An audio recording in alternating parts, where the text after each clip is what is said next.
The Marquis is Trapped. Written by Barbara Cartland. Narrated by Anthony Wren. Chapter 1, 1886. The Marquis of Kexley closed his eyes.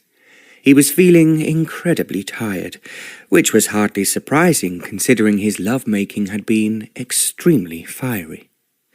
Not only that evening, but for the previous nights. He felt sleepy and yawned. "It's time I went home. Otherwise, when I wake up, it will be morning." "In fact, my dearest Oliver," a soft voice came from beside him, "that would be very much easier and happier for both of us." For a moment, the Marquis did not understand what she was saying. Then he stiffened. It had never for one moment entered his head that Lady Heywood would want to marry him. He thought now that he had been very stupid. He had not remembered that, as she was a widow, it would be a big step up the social ladder for her to become a marchioness. After being pursued by women from the moment he left school, the Marquis was only too well aware of his own importance. He not only held an old and respected title, but he was exceedingly rich. And although he tried not to think about it for fear of being conceited, he was outstandingly handsome. Now, as he felt Isobel Heywood moving closer and still closer to him, every instinct in his body warned him of danger. "If we were to be married, my dearest," Isobel was whispering so that he could only just hear her, "I know we would be very, very happy. You are undoubtedly the most wonderful lover any woman could want, and I would make you a dedicated and devoted wife." The Marquis had to admit that this was true.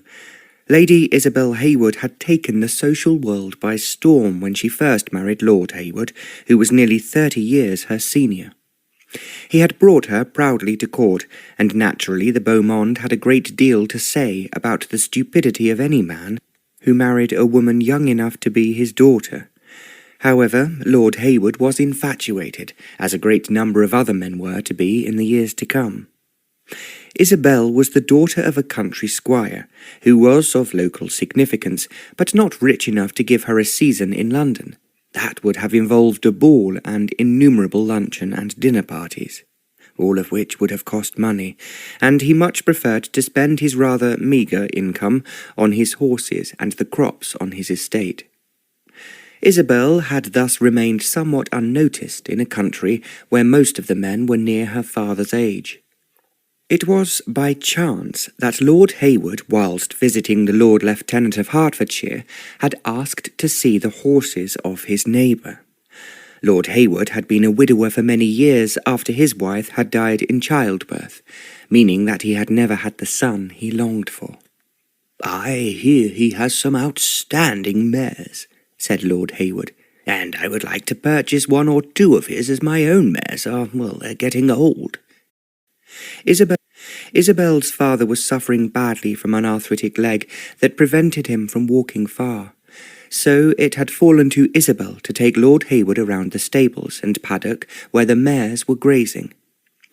By the time he had left Isobel to return to the Lord Lieutenant's house, he had acquired 2 horses and lost his heart. There was certainly no question of the squire and his daughter not being thrilled by the offer of marriage. In her wildest dreams, Isobel had never thought of herself ever marrying a gentleman with a title, nor of being fated by the beau monde that she had read all about in newspapers and magazines. When she was presented to the Prince of Wales, she thought she must have been dreaming. She became hostess at one of the most impressive houses in Park Lane, and she was well aware of the power and attraction of her beauty. 6 years later, Lord Heywood had a stroke and died after being unconscious for over 3 months. After the funeral, Isobel felt she had everything she could ever desire in life, and she had only to cast her green eyes in the direction of a man to know that he was entirely captivated. However, she harboured no intention whatsoever of marrying again and letting a man gain control of the money her husband had left her.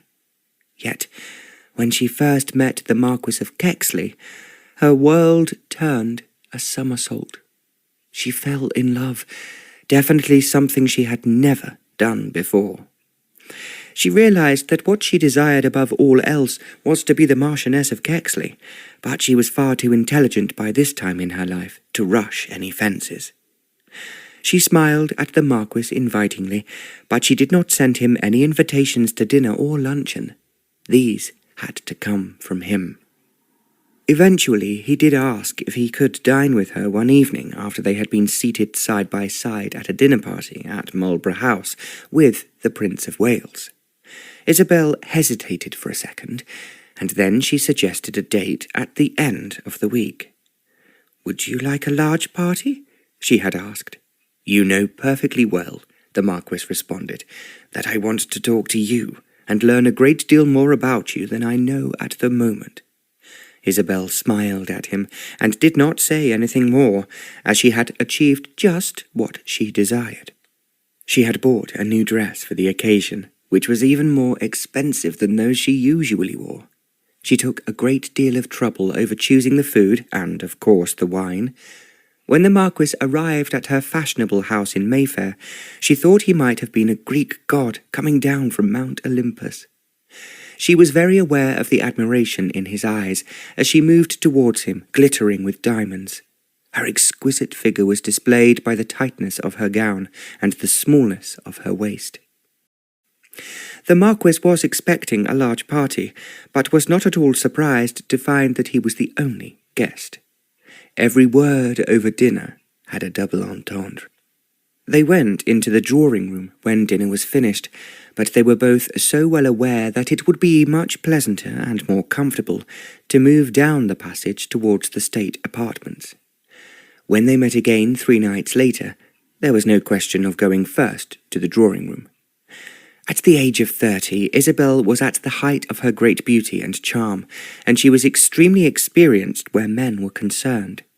She had been faithful to her elderly husband for more than 2 years, but after that, whenever he was sent on government missions abroad or to the country whilst she remained in London, she took a lover.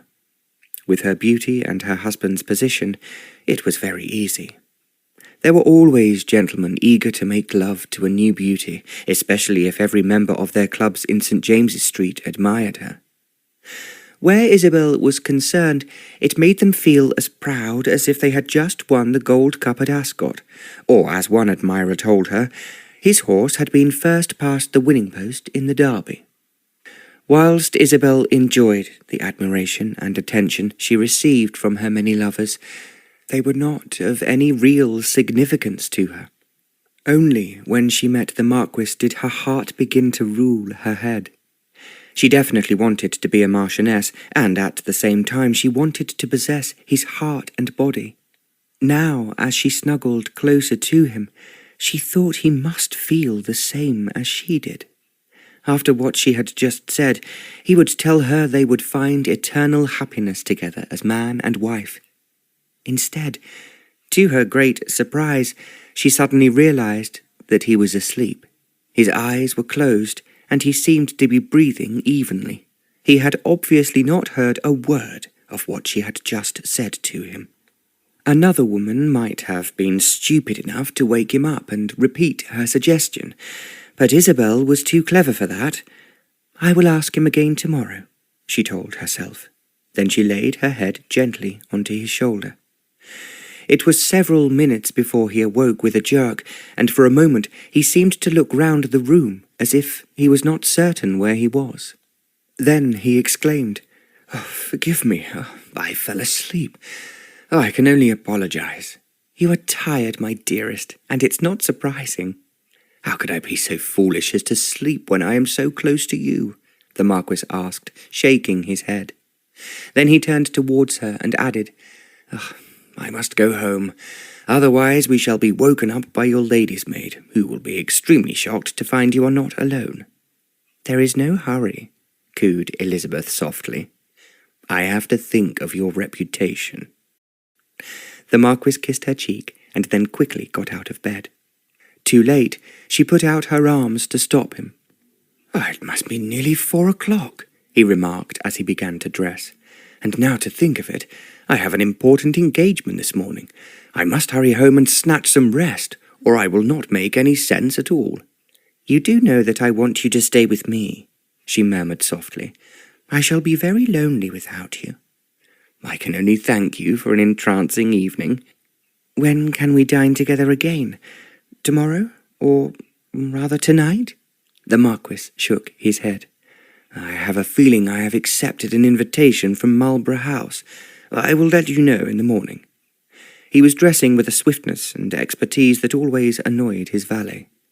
He had learnt to tie his tie better than anyone could tie it for him, and he smoothed his hair back in front of the mirror. It would have been difficult for anyone to guess at what he had been doing for the last 3 hours. He turned from the ornate dressing table to Isobel, who was watching him closely. She was lying back languidly against lace-trimmed pillows, with her dark hair falling over her white shoulders in a most alluring manner. As the Marquis walked towards her, she held out both her arms. "Kiss me good morning, my darling," she begged.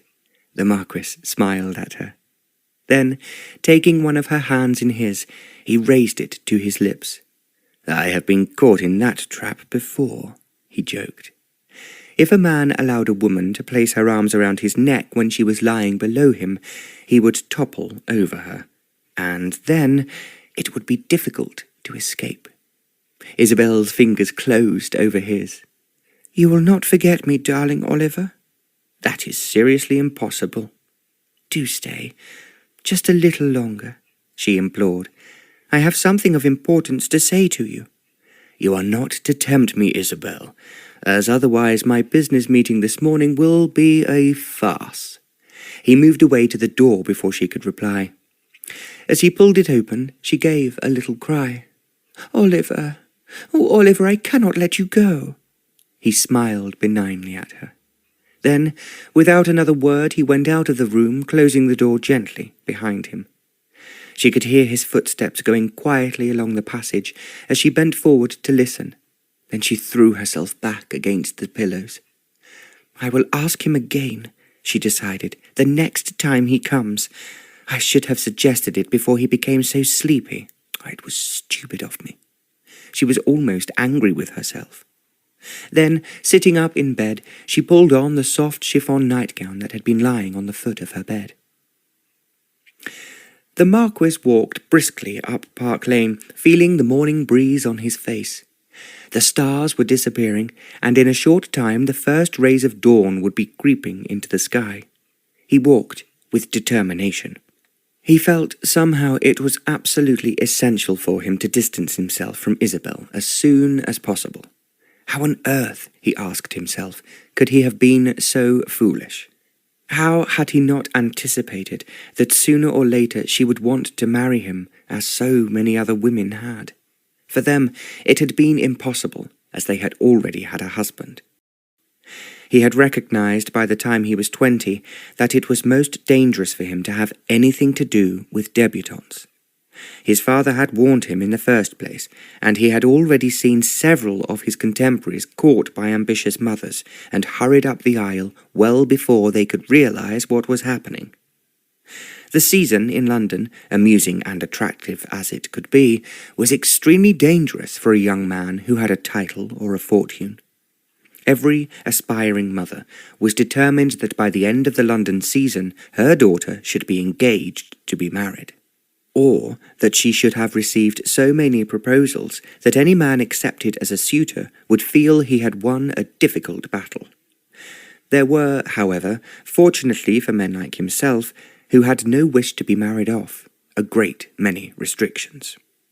No well-brought-up young girl was allowed to be alone with a man, even for half an hour in a drawing-room. All women of every age expected men, the instant they found themselves alone with one, to flirt and admire them. The Marquis was exceedingly intelligent, and as soon as he left university, his father had sent him round the world. Thus, he automatically sought much more mature conversation than he was likely to enjoy with a debutante. Most debutantes had been educated by a governess who knew little more than the girl she was supposed to be educating. When he was resident in London, the Marquis found married women to be exciting as well as amusing. Their husbands neglected them for sport or for their duties at Windsor Castle, as the Queen was very demanding, and liked men round her who were bright and interesting. This meant that a great number of beautiful and experienced ladies in society spent much of their time alone either in their London or country houses. It was, of course, as the Marquis soon found out, very much easier when they were in London. There would usually be a formal dinner party with a few elderly guests who left early. When they had gone, if one man stayed behind, there was no one left to count the hours of how long he lingered. The women that intrigued the Marquis were usually a little older than him. They were always amusing and inevitably beautiful, and well aware of their own attraction.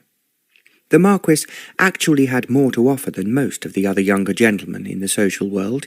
He had therefore passed from boudoir to boudoir, gaining a great deal of most enjoyable experience. But above all, he became determined that he himself would not marry until he was very much older. Although he would never admit it, he was deeply shocked that all the women he made love to should be so blatantly unfaithful to their husbands. It was always quite obvious that he was not the first beau who had eaten their husband's food, drunk his vintage wines, and slept in his bed. At the back of his mind, the Marquis became more and more aware that this was something he would never tolerate in his own wife. At the same time, it was quite impossible to resist the invitation in a pair of lovely eyes or the soft movement of two red lips that told him what he wanted to hear. With all his experience in London, Isobel had been his first widow. Now he was walking home, he realized how by only a hair's breadth he had managed to escape the trap she had set for him. As he looked back over his affaires-de-coeur with Isobel, he was sure that she had intended to marry him from the very first moment they had met. Now he could fully appreciate the little things she had said that had seemed of no significance at the time. If he had been intelligent, he would have read the warning signs. "How can I have been such an idiot?" the Marquis asked himself again as he turned into Grosvenor Square. His house, which had been in the family since the square was first built, was the largest and most fashionable in Mayfair. He knocked on his front door, and the night footman hurried to open it for him. The Marquis now walked into the hall that was lit by only 2 candles on the marble mantelpiece. "Any messages for me, Henry?" "Only some letters, my lord." They were lying on a table, and the Marquis looked at them. "They can wait for Mr. Foster in the morning." "I'll put them on the desk, my lord." The Marquis walked up the stairs. As usual, he had ordered his valet not to wait up for him, but everything was ready for him in his room. He undressed, but instead of getting into bed, he walked to the window and pulled back the curtains.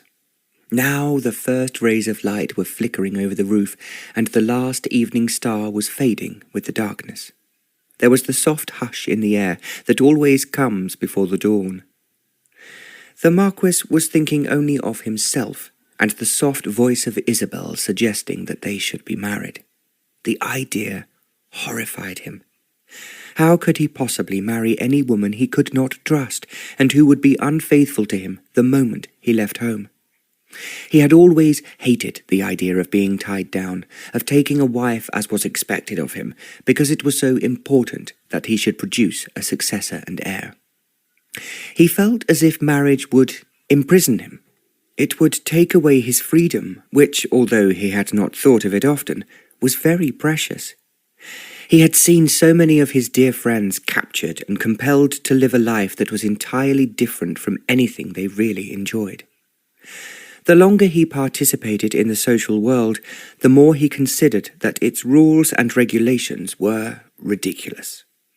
Debutantes and all young girls he had found were treated as if they were treasures, and they went nowhere without a chaperone. Nevertheless, if they managed to sit out too long with a young man at a dance, the parents could accuse him of ruining her reputation, and then he would be obliged to offer her marriage. If anyone danced 2 consecutive waltzes together, every chaperone in the room would start whispering loudly and excitedly to those sitting nearby.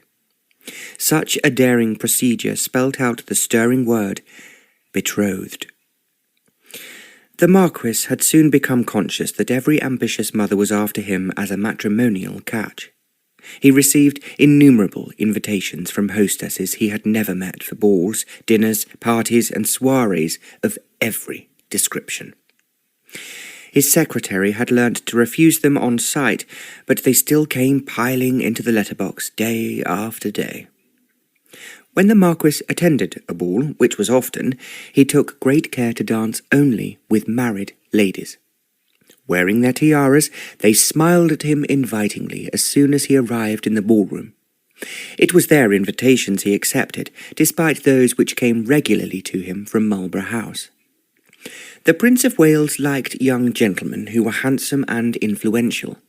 He himself had set the fashion for the first time for a gentleman to have an affaire-de-coeur openly with a lady of his own class. The Jersey Lily, as she was called, had opened new paths in the social world that had always been sealed in the past. Once Princess Alexandra had accepted Mrs. Langtry, it was quite impossible for anyone else in society to ignore her. It made things, the Marquis considered, very much easier in some ways, but it certainly meant that the husband in question was always made to look a complete fool. "I will not allow that to happen to me," the Marquis determined. Then he wondered if he would be able to prevent it. Unless a man married a woman so unattractive that no one else would waste any time on her, it was impossible to ensure that when he was away from home, someone else was not taking his place at his table and in his bed. On his 26th birthday, the Marquis had given a party at his ancestral home in the country, Kexley Place, and a great number of his relatives had come to stay. Almost all of them had asked him at some time or another when he intended to be married. He had refused to argue about it, merely saying, "When it suits me, and that will not be for a very long time." "But, Oliver," they protested hotly, "you have to have a son. Do you realize the marquisate will end completely if you do not produce an heir?" "I wonder if that will matter one way or another," he had replied provocatively. He had then received loud screeches of horror from every relative to whom he said it. When he visited London, he had thought he would feel uncomfortable at taking another man's place where his wife was concerned, but somehow it was impossible not to be attracted by an invitation in two intriguing eyes. He found himself again and again walking home at the break of dawn, having enjoyed yet another rapturous encounter with a beauty whose husband was conveniently away in the country. "It is wrong, oh, it is wrong," the Marquis to himself said, on countless occasions. At the same time, he knew he would be lonely if he went home early to an empty house. The best alternative was someone sweet, warm and gentle, nestling against his body, telling him endlessly how much she loved him. It was clearly something no man had the strength to refuse. Now, as the Marquis walked upstairs, he was faced with a different problem that he knew could be dynamite in Isobel's hands. He thought again how foolish he had been not to realize that Isobel harbored a genuine affection for him, as well as being exceedingly ambitious socially. He had not really considered it of any particular consequence, but he was now aware that she desired a more significant title than the one her husband had given her. He had fully recognized, although it did not really concern him, that she was irritated when duchesses and countesses took precedence to her at dinner parties. She was seldom seated on the right of the host, and looking back, the Marquis could remember little incidents when a lady with a superior title would sweep past her or speak to her in a condescending manner. It was all part of the social game, which he thought was somewhat laughable and in many ways quite idiotic. Yet to a woman it mattered, and he knew now that it mattered to Isobel. If she were married to him, she would ascend a great number of steps higher up the social ladder. Now he was confronted with the vexed question as to whether he would marry her or not. The Marquis was startled by his own feelings of revulsion at the thought.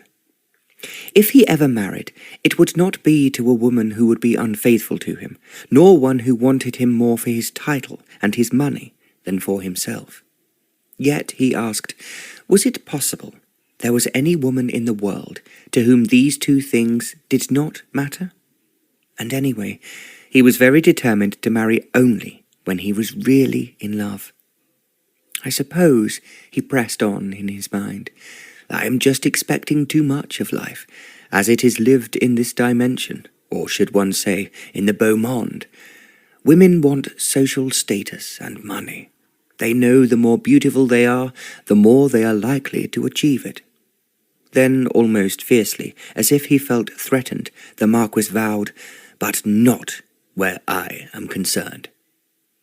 He turned towards the window and pulled back the curtain sharply, as if he was slamming a door, and then he climbed into bed and blew out the candles.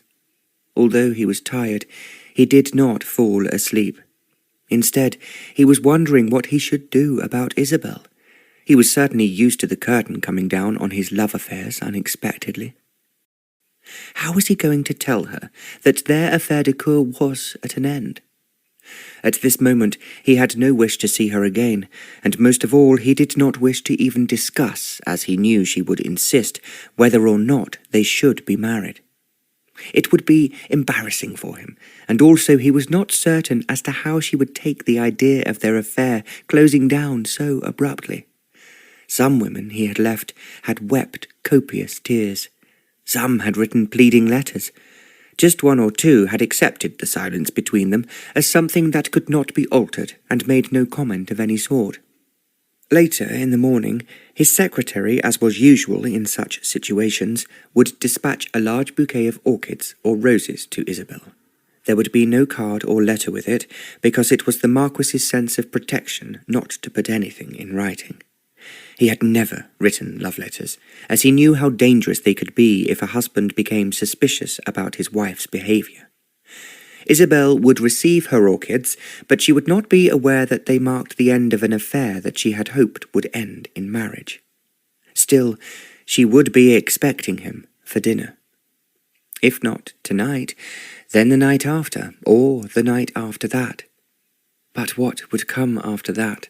If she did not directly hear from him, she would then undoubtedly demand an explanation. I have to do something, the Marquis reflected. Then an idea came to him. Foster had told him casually yesterday morning, when he was writing his letters, that the alterations ordered for his yacht had been completed. As the captain thought your lordship would like to see them, Mr. Foster had continued, he is bringing the Neptune up the River Thames, and will moor it just above Westminster Bridge. The Marquis had nodded, and then he had continued dictating a letter about some other issue. Now he remembered that his yacht would be close by, and the captain would be waiting for his inspection. Perhaps I will sail away, he pondered, and then he wondered where he should go. Almost as if he was being prompted, he recalled that amongst his correspondence yesterday morning was a letter he had not expected. It was from an old friend of his father's, the Earl of Darendell, who had written to him from Scotland, saying, Dear Kexley, I have seen your name mentioned a few times in the social columns of the newspapers, and realized that you have been back in England for some time.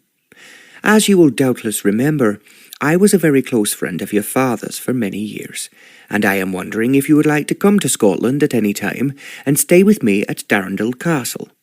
Our river at the moment seems to be full of salmon, and your father was a very fine fisherman. My wife and I would welcome you at any time this month or next, and it would be delightful to talk of the old days and how much I enjoyed staying in your house in Berkshire. Yours very sincerely, Darendell. The Marquis had been touched by the letter. He remembered the Earl as a most interesting and intelligent man, and he had been one of his father's oldest friends, and they had been at school together. He had never been to Darendell Castle in Scotland, but he had heard a great deal about it. It now struck him that this invitation could almost be an answer from heaven. It was where he should go to escape from Isobel. If he left immediately, it would save the arguments, accusations, and inevitable tears. He would also not feel uncomfortable every time he saw her at Marlborough House or at any other party. "I will be running away," he told himself, "but there is nothing else I can do." Then he leant back against his pillows. It was a long time since he had fished for salmon, and it was a sport he had always enjoyed with his father. Strangely enough, he had not been to Scotland since he had grown up, although he had been there twice while he was still at Eton, and each time he had stayed with friends in Edinburgh. Now he ruminated about it. Darendell Castle was much further up the east coast of Scotland. Unless he was mistaken, it was in Sutherland. "It is something I might well enjoy," he wondered. He remembered that the Earl was an elderly man, and any other guests staying in the castle would doubtless be his contemporaries, as his father had been. Therefore he would be safe from women pursuing him and attempting to trap him into marriage. Once again he felt that he could hear Isobel's voice, so soft, gentle, and beguiling, suggesting quietly that they should be married. It would just be impossible for him to tell a woman, especially one as beautiful as Isobel, that he did not love her enough for that particular sacrifice, nor that he considered her behaviour was something he would ever tolerate in his own wife. She would be furious with him, and would doubtless make him a laughing-stock. There would be quite a number of socialites who, unfortunately, would be only too pleased to say that he had behaved badly, and perpetuate endless, scurrilous gossip about him. In a way, the situation was ironic. It was accepted that he could not marry the women he had made love to if they were already married, while it would be considered very wrong and ungentlemanly if he refused to marry one of them who wished to marry him and was free to do so. "It is all too complicated and incomprehensible for me," the Marquis decided. He must indeed be deemed a coward to run away, but he had no wish to stay and face the music. The quicker I leave London, the better. Then, having made the decision, the Marquis turned over and closed his eyes. As he did so, he could almost hear Isobel pleading with him, whilst at the same time exciting him, as she could do, so successfully. "And with a great deal of experience," he thought cynically. "I shall be going away," he determined firmly, "and I will find some excuse for leaving. Nothing and no one will prevent me from doing what I want to do." And the final words of that sentence were, "to remain unmarried." Then again, he could hear all his relatives pleading with him to produce an heir, and Isobel repeating to him so softly, seductively, and irresistibly how blissfully happy they would both be if she was his wife. "Never, never, never," the Marquis shouted out loud. His voice seemed to ring out in the darkness of his bedroom. Chapter 2. The Marquis woke as his valet was pulling back the curtains. He had slept deeply and dreamlessly. It took a little time to remember that he had a busy day ahead of him. Gilbert, his valet, came to his side. "It's 9 o'clock, my lord." The Marquis stared at him in surprise. 9 o'clock, he exclaimed. "Why have I been called so late?" "I did look in earlier, my lord, but your lordship were fast asleep. As you was late coming in and had no engagements for this morning, I think it's good you get some rest for a bit." The Marquis smiled where another man might have raged. Gilbert had been with him ever since he left Oxford, and had travelled with him around the world. He always seemed to behave rather like a nanny who was determined not to let her charge get into any trouble. What he had done for him this morning was out of sheer affection, and the Marquis could never scold him for that. He pulled back the bedclothes. "I must get up at once," he said, "because actually, although you were not aware of it, I have a great deal to do. We will be leaving for Scotland later this afternoon in the yacht." "Scotland, my lord? That'll be something new." The Marquis laughed. "I think it is something I really do need, and that is why we are going there." As he walked towards his bathroom, he turned back to order, Send now for Captain Gordon, Gilbert. My yacht is moored just above Westminster Bridge." Gilbert hurried away to obey his command. The message was then relayed to the Muse to send a conveyance to the Neptune. It did not take the Marquis long to bathe and dress, and he walked slowly downstairs for his breakfast. There was a whole row of silver entree dishes on the sideboard waiting for him. Enough, the Marquis had often thought, for a dozen rather than just one, but it would have insulted the cook, who also had been with him for a great number of years, if he had complained in any way about the food or the large array of dishes. When he had finished his breakfast, he went to the study. He had always thought that it was one of the most attractive rooms in the house. His father had made it very picturesque, and it looked out onto a garden at the back. It contained some of the best sporting pictures in the Marquis's collection. As soon as he was seated at his desk, his secretary, Mr. Foster, came hurrying in. "You have not forgotten, my lord," he asked, "that you are having luncheon with His Royal Highness today?" The Marquis knew by his agitated manner that Mr. Foster had already been told, perhaps by Gilbert, that he was leaving for Scotland. "I have not forgotten, Foster. I will go straight from Marlborough House to the yacht. See that I am supplied with everything I might need for the voyage, and of course that includes some of the best champagne." "The arrangements are in hand, my lord, but your lordship will have to refuse so many invitations that you have already accepted." "I know, but my excuse is that an old friend of my father's has been taken ill, and has asked me to come and see him. I have to leave at once, as his doctors fear he has only a short time to live." "I understand, my lord, and of course I offer you my commiserations." The Marquis did not explain to Mr. Foster that what he had said was factitious. He decided that it would be the same explanation he would give to Isobel for his absence. Mr. Foster had a great number of letters for him to sign and bills to be paid. When all this was finished, he gave Mr. Foster the address of where he would be staying. Then the butler announced that Captain Gordon had arrived from the Neptune, and the Marquis felt pleased that his instructions had been carried out so rapidly. Mr. Foster left, and the captain was shown in. It was usual to call a naval officer commanding a private yacht captain, although John Gordon had been in the Royal Navy and had not served long enough to reach the rank of captain in Her Majesty's fleet. After the Marquis had engaged him, he realized he had been very fortunate.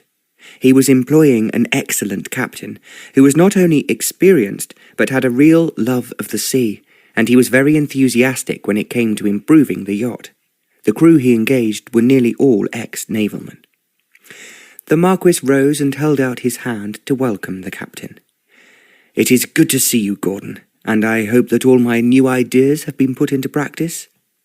"Aye, they have indeed, my lord," replied the captain, "and I am pleased to have the chance of speaking to you so soon after leaving the shipyard." "You have moored the Neptune near Westminster Bridge?" "It is where we have been before, my lord, and we have an excellent berth with no problems." "Well, you will not be staying there long, as we are leaving this afternoon for Scotland." The captain looked at him in surprise. "For, Scotland?" he exclaimed. "I thought you would be pleased at the idea, as you are a Scot yourself, Gordon, and we are going to the very far north, in fact, to Darendell Castle, which I am sure you have heard about." "Aye, I have indeed, my lord, but it takes me rather by surprise, since having completed the work you required on the yacht, I was going to request your permission for a few days' holiday." The captain thought that the Marquis stiffened, and he went on quickly. "I have not had any chance to inform your lordship before, but I was married last week to someone I have been very fond of for, many years." "Married? That is a bit of a surprise." "I wanted to marry her, she's also a Scot, some years ago, but unfortunately she had an ailing mother who she's had to wait on hand and foot. It was impossible to leave her, but she was not really ill enough to be accepted into a hospital." "I understand, and I suppose she has now died." "She has indeed died, and it was a merciful release for everyone, especially your daughter. So, We were married last week in the village church, and I can only say to your lordship that I am a very fortunate and happy man." "Of course, you have my congratulations, Gordon. But as I am very anxious to leave for Scotland immediately, would it be possible for Mrs. Gordon to accompany you on the Neptune?" The captain stared at the Marquis in astonishment. "I will be travelling alone, and it would therefore be possible for you and your bride to occupy one of the larger cabins than you normally would use. I just cannot believe that, as a Scot married to a naval officer, Mrs. Gordon will not enjoy the sea as much as we will. But of course she will. It's exceedingly generous of your lordship to suggest something that would make our honeymoon very much more glamorous than anything I could offer or afford." The Marquis laughed and spread out his hands.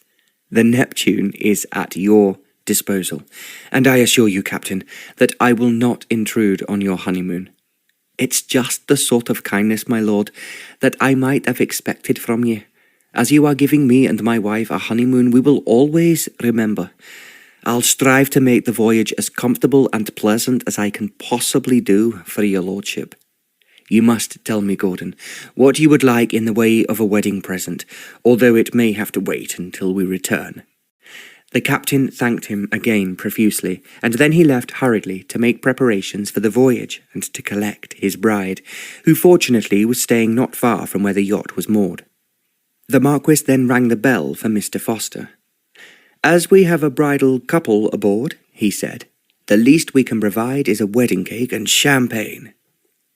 "I have never seen a man more pleased, my lord, at setting off on a voyage as the captain was when he just left now, and as I have not heard about his marriage before, it took me by surprise. I have often wondered just why the captain was a bachelor, and I thought that perhaps, like me, he wanted to be free. From what he told me as he was leaving, my lord, he was waiting for years for this particular woman, and is jumping over the moon now he actually possesses her." The Marquis did not say so, but he felt that this was the real love that all men always sought in their dreams, but very few found. He could not imagine himself waiting for years for any of the women he had made love to. Then, even to think of them brought back the menace of Isobel. The sooner he was out of her reach, the better. The Marquis was thinking that it was time he drove to Marlborough House when the door of the study opened suddenly, and the butler announced, "Lady Heywood, my lord." Isobel had called at the house a number of times on one pretext or another. Therefore she was not shown, as would have been usual, into one of the reception rooms whilst the Marquis was informed of her arrival. As she now flounced into the study, he rose from the writing desk. He knew he had to be very astute if he was to avoid a scene. "This is a surprise, Isobel," he called as she walked towards him. He had to admit that she was looking exceedingly beautiful. She was wearing a pink gown and a hat trimmed with pink feathers. They were a perfect background for her dark hair and sea-green eyes. As the door closed behind her, Isobel ran towards him. "I felt I had to see you," she said, putting her hands on his shoulders. She looked up at him. The Marquis saw by the expression in her eyes that she was even more dangerous than he had anticipated. "This is it's such a surprise, Isobel," he repeated. "But as I have told you before, it is a great mistake for you to call here when there is no one staying with me." "What does it matter what people say?" she asked. "It would be quite easy, my dearest Oliver, to prevent them from saying anything if—" The Marquis was aware that she was about to say the words he dreaded. Before they could actually pass her lips, he bent his head and kissed her. For the moment she was unable to speak, and then he raised his head and remarked quickly, "I am about to leave for Marlborough House, and I must not be late. It always annoys His Royal Highness." "I know, my darling," replied Isobel, "but I have something so important to discuss with you, and I promise you it will not take long." The Marquis realized what she was about to say. He looked at the clock on the mantelpiece. "Oh, I must go," he cried. His Royal Highness wishes to have a word with me before luncheon, and I'm already late. Oh, forgive me, dearest, but I cannot stop any longer." He moved sharply away from her clinging hands to walk towards the door. "But, Oliver, I must see you. I must." "Tonight, yes. I will be with you at 7 o'clock. The Marquis did not wait for an answer, but ran out of the study and into the hall. To his considerable relief, he could see through the open door that his carriage was waiting outside. He knew that Isobel would be following him, so he snatched his top hat from one footman and his gloves and stick from another. Then, before she could reach the hall, he had stepped into his open carriage, and a footman closed the door. The horses began to move forward, and as he drove away, the Marquis looked back. He could see Isobel standing just a little way from the butler, with an expression of anxiety on her face. The horses turned out of Grosvenor Square, and the Marquis gave a sigh of relief. He had escaped, well, for the time being. He could only hope and trust that Isobel would not find out from his servants that he was leaving for Scotland that afternoon. If she learnt the truth, and that he was going there in his yacht, she would undoubtedly find her own way to his destination by some means or other. Then he reassured himself that Bolton, his butler, who had been with him for many years, knew that he must never, under any circumstances, impart information about his master's movements without his permission. If Isobel asked any questions, he was sure that she would receive answers that would give her no knowledge of what he was doing. Once he was at sea, it would be impossible for her to follow him.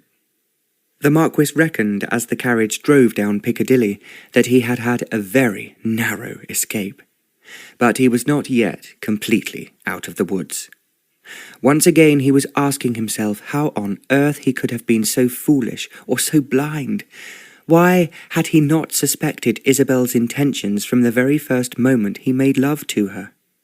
"I will have to be extremely careful in the future," the Marquis vowed. From now onwards, widows as well as debutantes were definitely taboo. He arrived at Marlborough House just a little earlier than the other guests, and the door was smartly opened by a Scottish gillie in Highland dress, who knew him.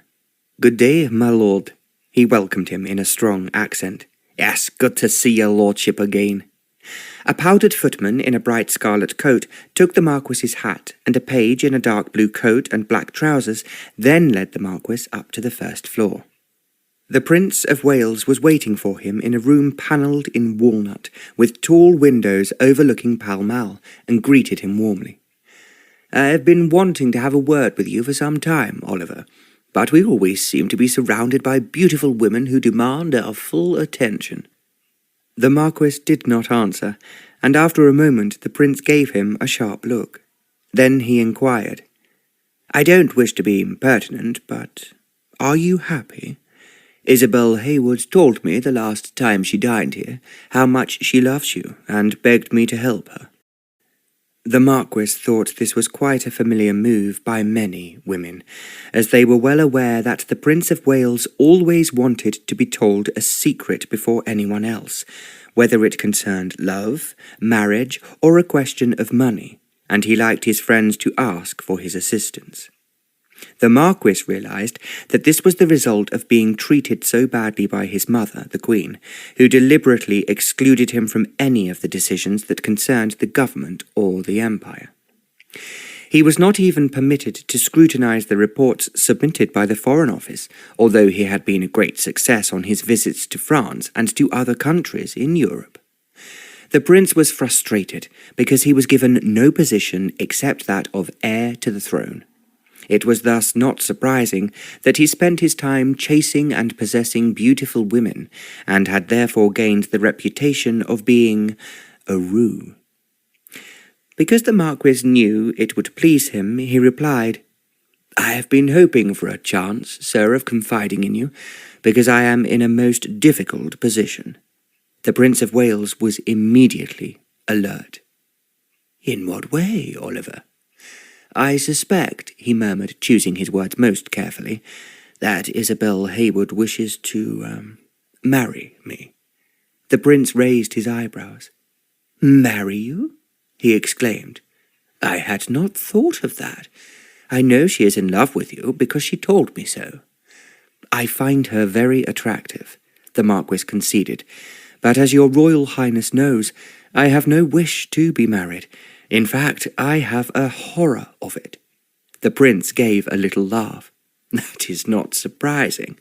But you are too handsome, too rich, and too grand, my dear Oliver, for any woman not to think that you are the ripest plum she could pick off a tree." "I am indeed flattered and honoured. At the same time, I have no intention of settling down, as my relatives call it, and marrying some woman I have no wish to spend the rest of my life with, simply so that she can present me with an heir." "I understand, my dear boy, exactly what you are saying, but you will have to marry sooner or later. Later is the better word, sir, and as I am not yet 27, there is still plenty of time." Of course, the Prince agreed, "but I see that at the moment your problem is Isobel Heywood." The Marquis drew in his breath. "I have so far been able to prevent Isobel, sir, from actually asking me to place a ring on her finger, but it is only a question of time before I have to declare myself one way or another, and as your Royal Highness will be aware, it will be extraordinarily difficult." "Of course it will," the Prince said sympathetically. "Now, let me think." He put his hands up to his face. As he did so, the Marquis remarked, "I thought as my yacht has been newly renovated, I might pay a visit to Scotland." "An excellent idea," the Prince exclaimed. "I was in fact going to suggest something of the sort myself. You could always invent some good reason for leaving quickly, if that is what you intend to do." "I had thought, in fact, it would be wise to leave this afternoon. The yacht is moored near Westminster Bridge, and I can make an excuse for having to hurry away rather than dine with her this evening, as she expects me to do." "I do see your predicament, and if things are indeed as pressing as you say they are, then, dear boy, you must surely disappear and contrive to make your departure seem as plausible as possible." "I felt certain that your Royal Highness would help me," the Marquis muttered. The Prince made a gesture with his hands. "I have it," he cried. "I know exactly how I can be of help to you. I will ask Lady Heywood to dinner tonight, and when she arrives, I will tell her that I have received a message from you saying that one of your close relatives is on the point of death. You have asked me to explain to her that you have had to leave London immediately." "Brilliant idea, and if you could do that, sir, it would be extremely kind of you and very helpful." "Of course I can do it. I will send a message now asking Isobel to dinner. I feel sure that if she knows that you are having luncheon here with me, she will expect you to have been invited too." "I am sure she will, sir, and your Royal Highness thinks of everything, and I cannot express to you in words how grateful I am." "I am delighted to help you, Oliver, and, of course, I will make your apologies for not having sufficient time to be in touch with her. I will say that you have only received the message of your relative's illness whilst you were here with me at luncheon." "Thank you, sir. Thank you very much." The Prince rang a bell. When a footman answered it, he instructed him to tell his secretary to send off a messenger at once to Lady Heywood's house, inviting her to dinner tonight. The footman hurried off, and the butler announced that some other guests had arrived, and they were with the Princess in the main reception room. The Prince of Wales turned to the Marquis. "I think we have settled that problem," he said with a tone of satisfaction. "You have settled it for me, sir, and it has saved me a great deal of trouble. I have been wondering just what I could do about Isobel, and I feel sure that you will offer her some consolation tonight when she dines with you." "I will do my best, my dear boy. Now, come along. I have placed an especially attractive young lady beside you at luncheon today." As the Marquis walked behind the Prince towards the reception-room, he thought he had been very astute.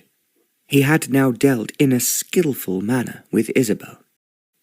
He had undoubtedly prevented her from asking him the embarrassing question he feared, and above all, he had made the Prince of Wales feel responsible for her, and that would soften the blow considerably.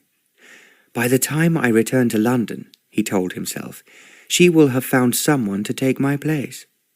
It was an optimistic hope, but at the same time, if he stayed away long enough, he was certain that Isobel would not remain lonely. He was not particularly interested in the new beauty that the Prince of Wales introduced to him, but there were a number of amusing and interesting people present. The Marquis found himself forgetting the tension of last night, and the even worse drama of this morning. When he left Marlborough House, he drove straight to where he knew his yacht would be waiting for him. Mr. Foster and Bolton had done a very good job. Everything he could possibly require on the voyage was already in its place on board the Neptune. His valet, Gilbert, was waiting for him. The Marquis was ceremonially piped aboard. After Captain Gordon had greeted him, he was introduced to his wife. She was getting on towards middle age, but she still had some of her youthful attractiveness, and she had a soft, well-educated voice. She thanked the Marquis profusely for allowing her to accompany her husband on the Neptune. "It has been one of my dreams, my lord, to travel on a yacht captained by my husband, and I can only thank you for the most perfect wedding present ever." "I am so delighted to have you here, Mrs. Gordon. I expect your husband has arranged for the crew to drink your health this evening, and then to enjoy the cake that I understand my secretary has managed to procure for you at short notice." "It is the biggest wedding cake I have ever seen," Mrs. Gordon replied enthusiastically. "It's so gracious of your lordship to think of it." The captain said the same, and as the engines began to turn, the Neptune moved slowly out into the midstream of the river and down towards the sea. Only then did the Marquis give a sigh of relief. He had finally escaped, and it had been certainly the most dangerous moment that he had ever had to face, yet he had settled it without a row or tears. A little later he went out on deck. All the tall towers and spires of the City of London were fast disappearing into the distance, and small waves were beginning to splash against the bow of the Neptune. The Marquis felt the exhilaration of being free and untroubled in a way he could not express in words. "I'm starting off on a new adventure," he reflected. "I will therefore not think of the past or what is happening in my absence. I will concentrate on what lies ahead, and that, I feel, as it is all so new, will be an inexpressible joy." It was, he thought, when much later he retired to his cabin, a joy in itself to be alone.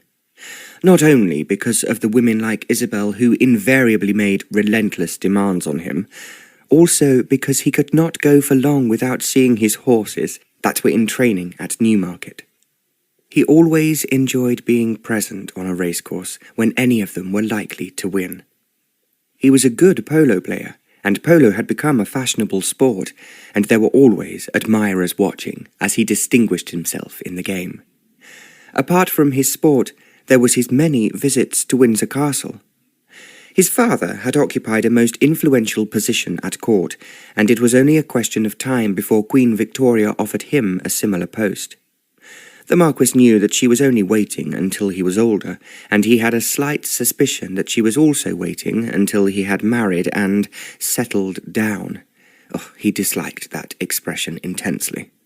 He could see it would mean spending a great deal of time on his estate. He would have to listen endlessly to his wife rather than to other women, and he was sure that every tomorrow would be a boring repetition of yesterday. Nothing new, unusual, or exciting would be likely to happen to him. If he went out to a dinner party, or met a new face out hunting, that would be his only excitement. He had very often thought to himself that the most stimulating thing about love affairs was the beginning. There was something about the moment when he realized that the woman looked a little different from the other females around her. He felt excitement as he first heard a potential lover's voice and noticed the sudden widening of her eyes when she realized how attractive he was. He knew every single movement of the courtship dance, yet each time it happened, it seemed new, exciting, and even thrilling. Once he was tied up and married, there would be no more of that, not only from his point of view, but also from the women he met. The unmarried man was certainly fair game, and a woman knew exactly how to stalk him. It would be very different when he was protected, watched over, and guarded by a wife, and she could make things very unpleasant if she was jealous or suspicious. When he was lying in bed, he listened to the sound of water lapping against the sides of the yacht. He knew that by tomorrow he would be many miles away from London, from Isobel and any other woman he had left, angry and frustrated because she had lost him. "I am free," he said to himself as he cuddled down against the pillows, "and that is exactly how I intend to remain." He then fell into a deep sleep almost before he had finished luxuriating in his glorious escape. Captain Gordon had been told there was no reason to hurry. So in the morning when the Marquis rose, it was a delight to find he could pay attention to the yacht itself. He had always wanted his own yacht, even when he was a small boy. He had studied other people's yachts, and one of the first enterprises he had embarked on when he had become a Marquis was to build the Neptune. The first English yacht on record was the Pearl, of 95 tons, built in 1820, and another was the Arrow, which was built 2 years later. The Marquis was determined that his yacht, when it finally appeared, would be larger, swifter, and more elegant than any of the others. He had talked about it with the Prince of Wales, as His Royal Highness had become president of the British Yacht Racing Association that had been founded in 1875. Like the Marquis, he was extremely interested not only in the racing ability of a yacht, but that it should be as comfortable as a travelling house. He insisted that if beautiful women were to sail in yachts, they must be as comfortable as in a palace. The sailing rules governing the handling of yachts while racing were strictly codified and had been approved by His Royal Highness. The Marquis was flattered when the Prince asked his opinion as to whether he thought the rules were just and effective. He decided that as soon as he returned to England after his journey to Scotland, he would invite the Prince of Wales to take a tour of inspection on board the Neptune. He would also enter her in the next available race, provided she had every chance of winning. "I must discuss this with the captain," he thought. "It will be certainly something new for me to win a yacht race, rather than a horse race." Then he laughed at the idea.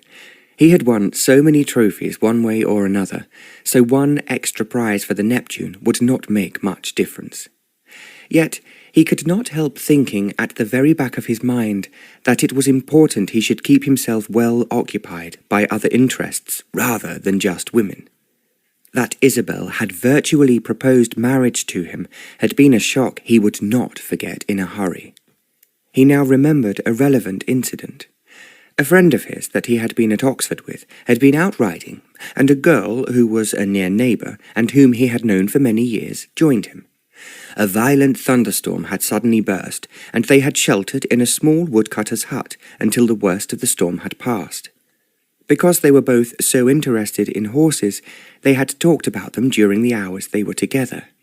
It had never occurred to the Marquis's friend to kiss her. Finally, they returned home very late, and the girl's family were most perturbed as to what had happened. The following day, her father called on the young man's father and had insisted that her reputation had been damaged. He stated firmly that the only way a gentleman could behave was to ask for her hand in marriage. The Marquis's friend had been in despair. "I quite like Elizabeth," he groaned. "She is a very pleasant girl, and I have known her since I was a child. But I have no desire to marry her. What the hell can I do?" "Have you explained what you feel to your father?" the Marquis had asked him. "My father says," was the reply, "that if I do the decent thing, it will besmirch the whole family, and I will be branded as a cad for the rest of my life." The Marquis had agreed to be his best man, as there had been nothing else he could do for him. He told himself that if there were a storm when he was out riding, he would much rather be soaked to the skin than shelter from it with a woman. Later that day, a big storm blew up, but the Neptune proved more than able to cope with it. The Marquis was never seasick, yet because there was a great deal of pitching and tossing, he learnt later that several of the crew had succumbed. "I will pull into a harbour this evening, my lord," suggested Captain Gordon. "There is just nae point in being uncomfortable, and it is in storms like this that one can run into rocks or collide with another ship." "For heaven's sake, Captain, must you? The yacht seems so perfect at present, and that is how I want her to remain." "So do I, my lord, and you are naught to worry. The Neptune is sounder and more dependable than any woman. She will not let us down." The Marquis believed this to be true. He enjoyed an excellent dinner in comfort while the yacht was anchored in a small harbour. What was more, the sea was subsiding, and when he finished his meal, he began reading a most interesting book on India. Later, he read several more chapters in bed before he turned out the lights. He kept telling himself that he would not dwell on Isobel, but at the same time in the darkness, he could not help wondering what she was thinking and feeling.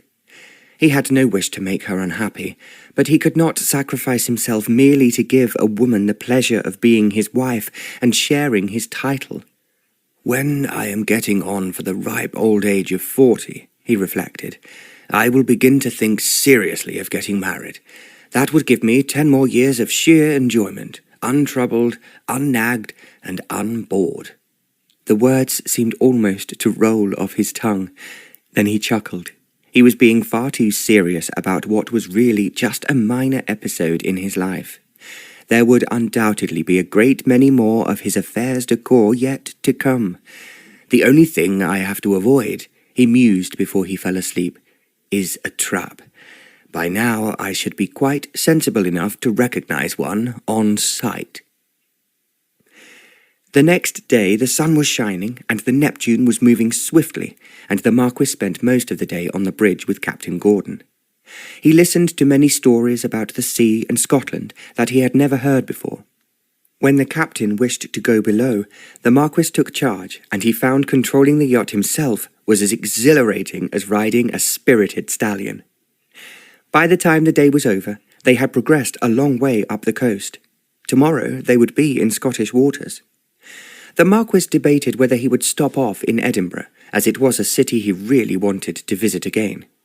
He had read with much interest a new book which had described how much George IV had enjoyed a royal visit to Edinburgh soon after he became king, when he had been welcomed with open arms.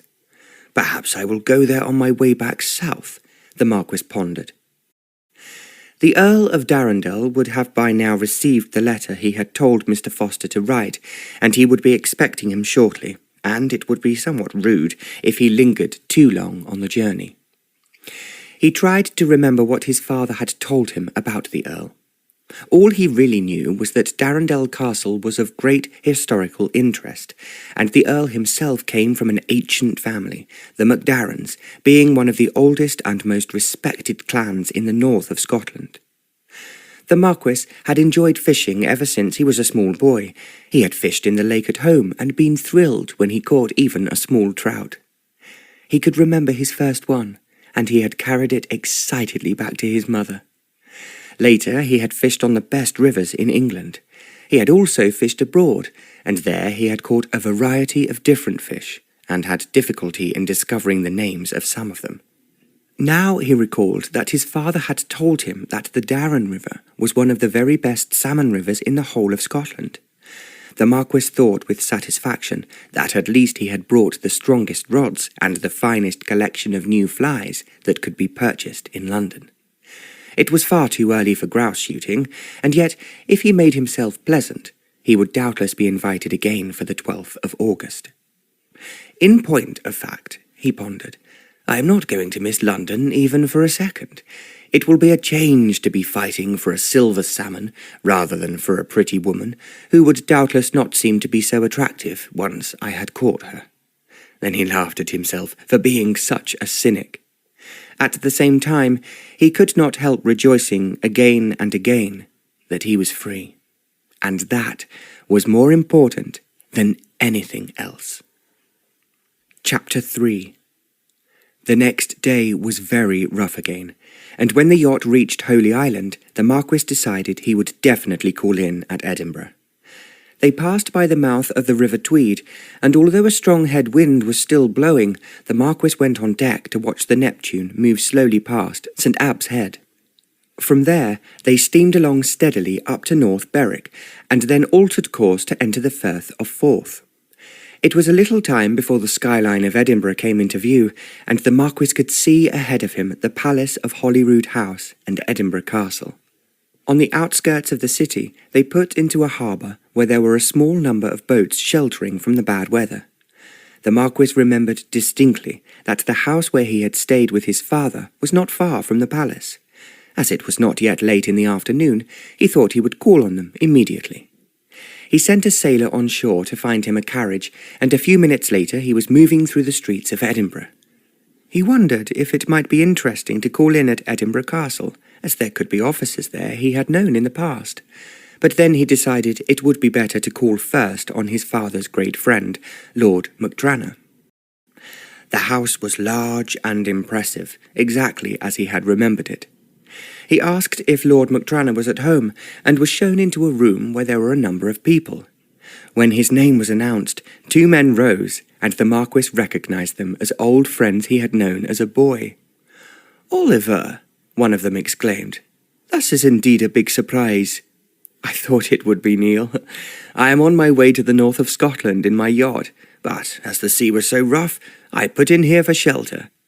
"And you remembered to come to us," Neil said in a tone of satisfaction. He turned to the younger man next to him. "I expect you remember my brother, Brian. He was not so large when you last saw him." The Marquis held out his hand. As he did so, it suddenly struck him that the Lord MacDranagh he remembered must now be dead, and Neil must now be the chieftain of the clan. This was confirmed when Neil added, "I don't think you have met my stepmother." A woman rose from the sofa who the Marquis saw at once was most attractive. "I have heard the boys talk about you," she began, "but I never thought I would meet you." "Well, fate or a rough sea has brought me now," the Marquis smiled.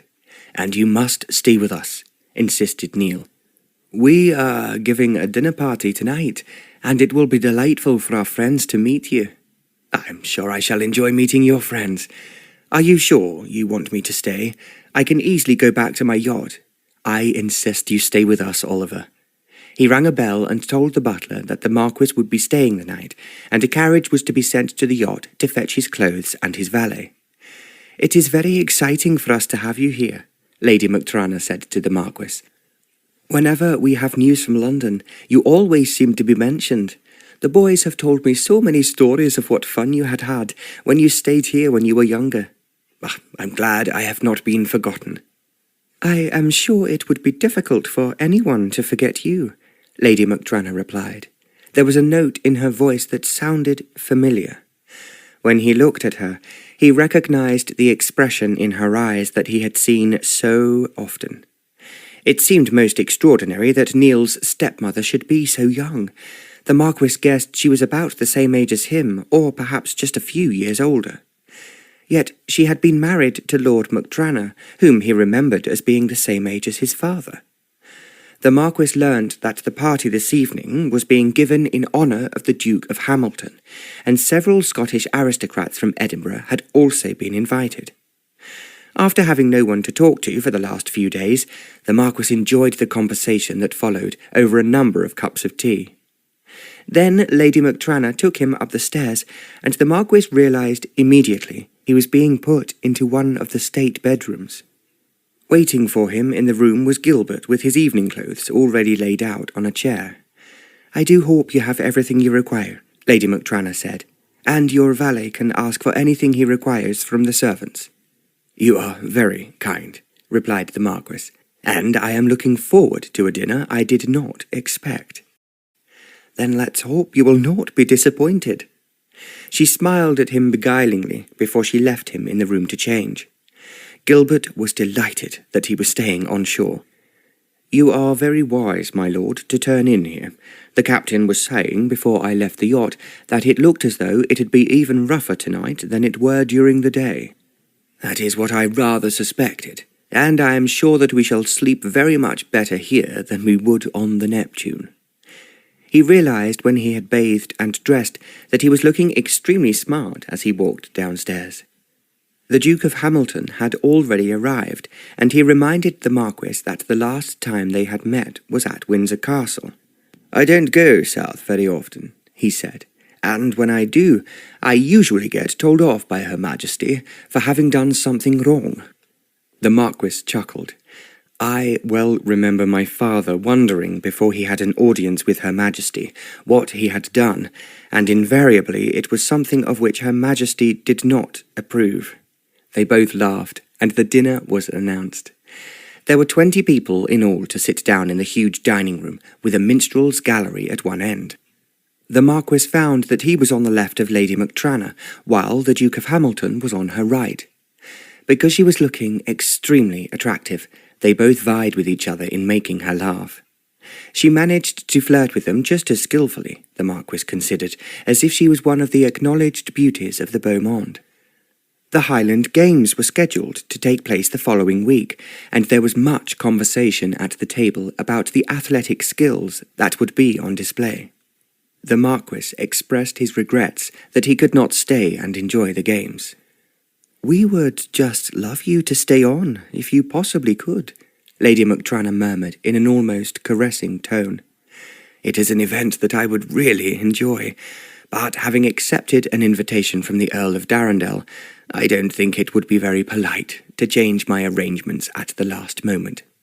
"I can see you are very considerate and kind," Lady Mactrana remarked. "I try to be, and it would not be difficult to be kind to someone as beautiful as yourself." "Now you are flattering me," she smiled, "but it is something I do enjoy. The Scots are rather slow at paying compliments." "I cannot believe it, where you are concerned." Again she gave the Marquis that special look he was so familiar with. Dinner finished with a speech from Neil Mactrana, saying how much he appreciated being able to welcome the Marquis as his guest at the family home. "He came here," he said, "when he was a boy, and since he has become very influential, and I understand has travelled a great deal. But we are delighted to think he has not forgotten Scotland, and I want him to know that he is always welcome here whenever he finds time to cross the border." To the Marquis's surprise, there was applause at this remark from all the other guests. When the ladies retired, 2 distinguished Scotsmen told him that they fondly remembered his father, and that they had always invited him to visit them whenever he had the time. One of them owned an excellent grouse-moor, and the Marquis thought it very likely that by August he would be able to accept such an invitation himself. They joined the ladies in the drawing-room, which, as usual in Scotland, was on the first floor. Lady Mactrana came over at once to the Marquis. "I thought we might play bridge, and I would be delighted if you would agree to partner me." "Nothing would give me greater pleasure." They sat at the bridge table with another interesting gentleman and a very elegant lady. To Lady Mactrana's delight, she and the Marquis won easily. When their opponents said good night, they begged the Marquis to dine with them one day, so that they could have their revenge. The rest of the guests did not stay long, and it was not yet midnight when they all retired upstairs to bed. "There is no need for us to be in any hurry in the morning," Neil told the Marquis, "but Brian and I wish to inspect your yacht from top to bottom. I hear it has all the modern gadgets, and I would just love to see them before you leave." "I will be delighted to show them to you. Perhaps you would like to come a little way with me on my voyage, but there is no hurry if it is still blowing hard." He said good night to Lady Mactrana, and thanked her profusely for a delightful evening. When he took her hand into his, he felt her fingers tighten on his, and although it was such a familiar action, it surprised him a little. Gilbert helped him undress. Then, because he had not slept a great deal the night before, the Marquis climbed into bed. He was about to blow out the candles, when to his surprise, the door opened. For a moment he felt it must be Gilbert. Maybe he could have left something behind and had come back for it. Then, as the newcomer did not speak, he turned his head. To his astonishment, he saw Lady MacDranagh. She was looking extremely attractive, with her soft auburn hair falling almost to her waist. Slowly she walked towards him.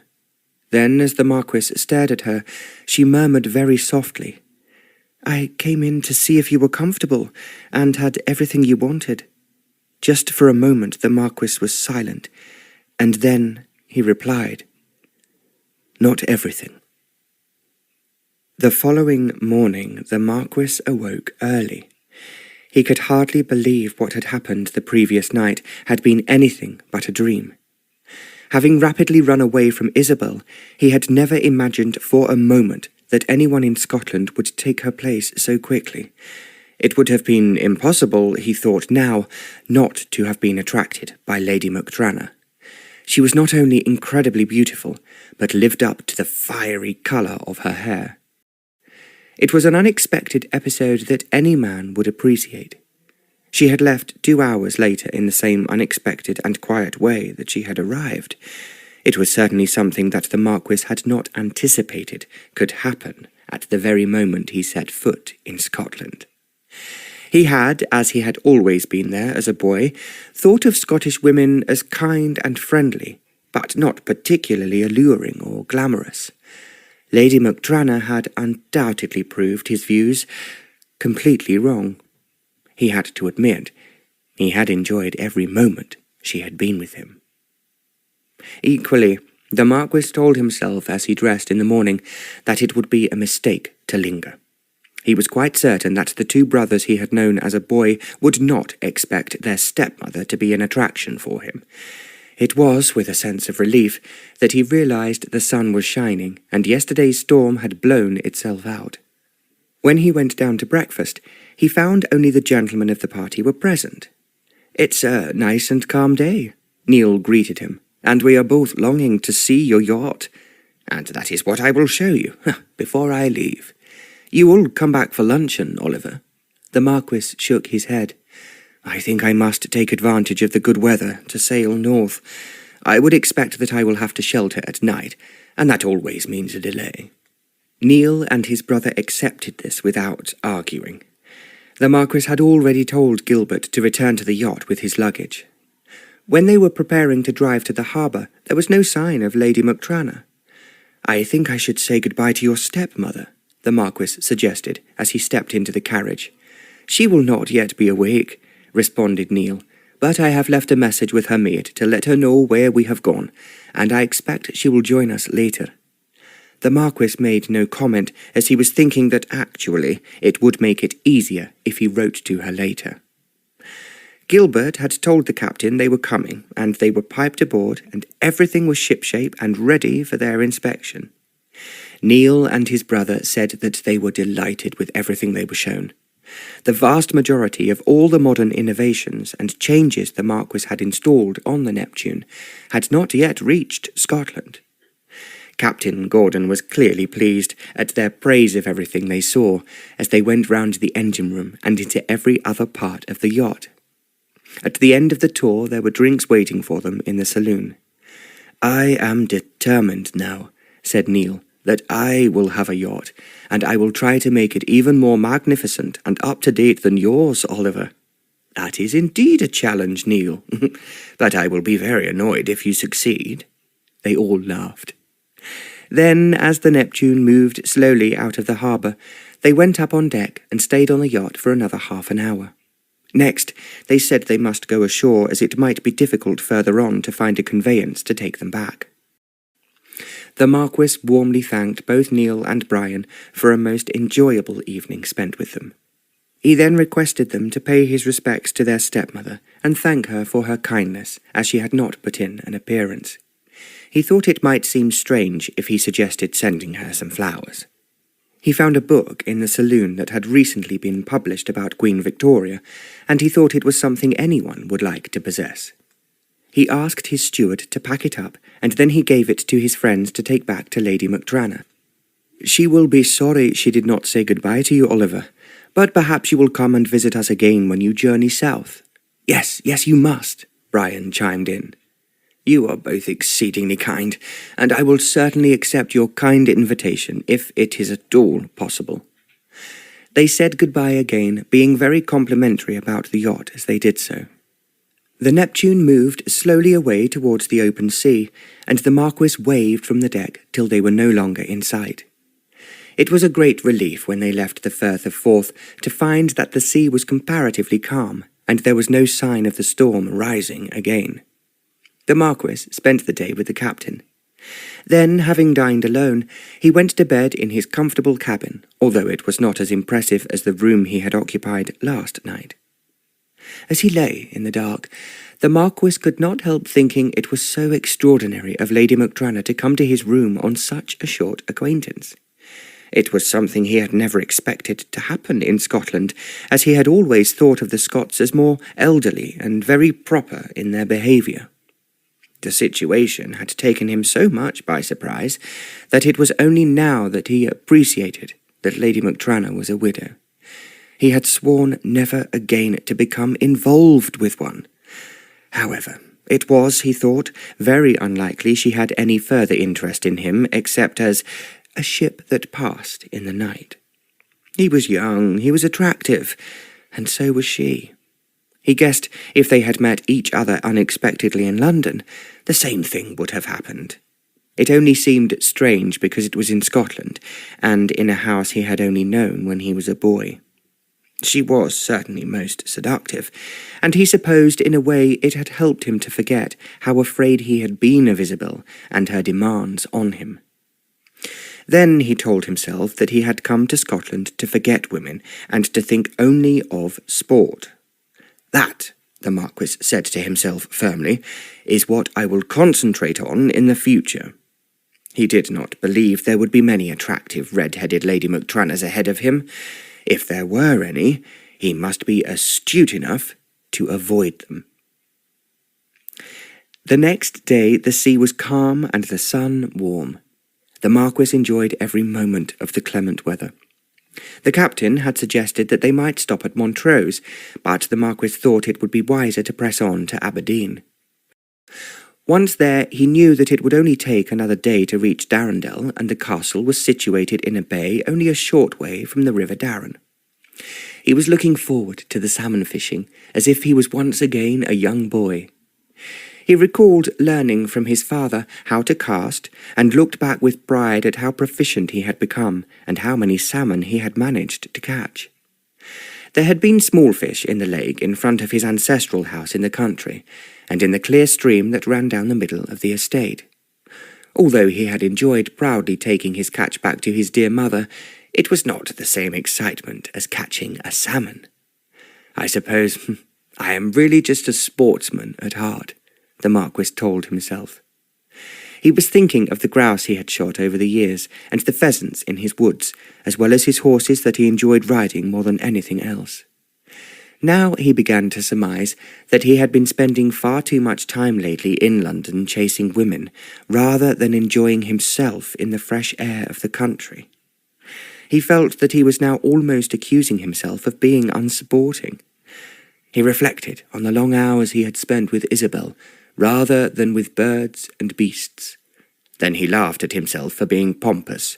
"It's part of my education, and by this time I must be nearly top of the form."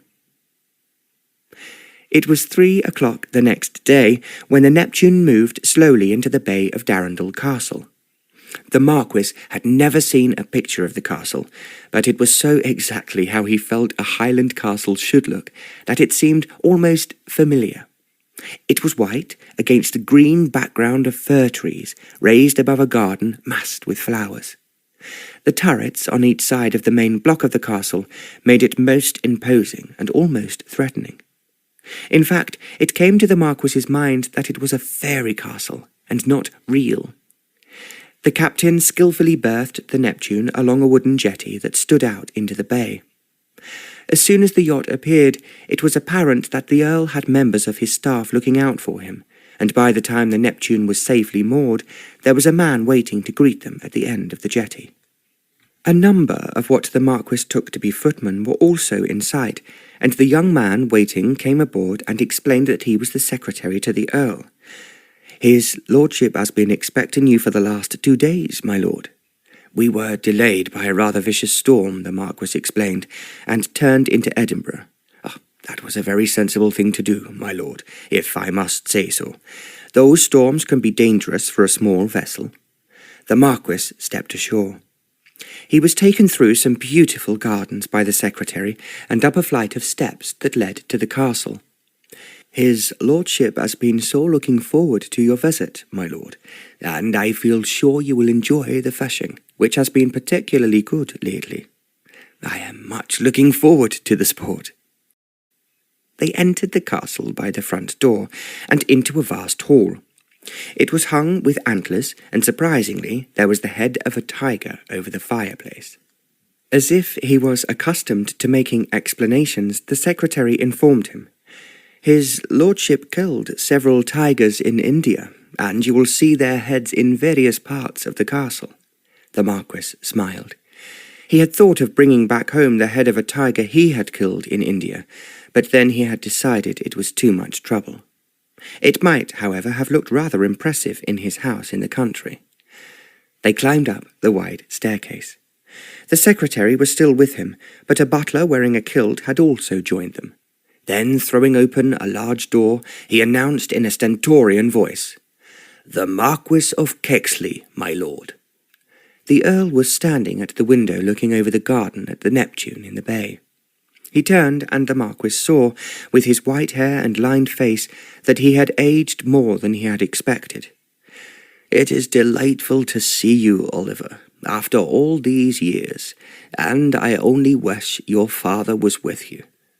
"I wish too," replied the Marquis, "but he often told me how spectacular your castle is, my lord, and I do realize now I see that there are not enough words to describe its beauty."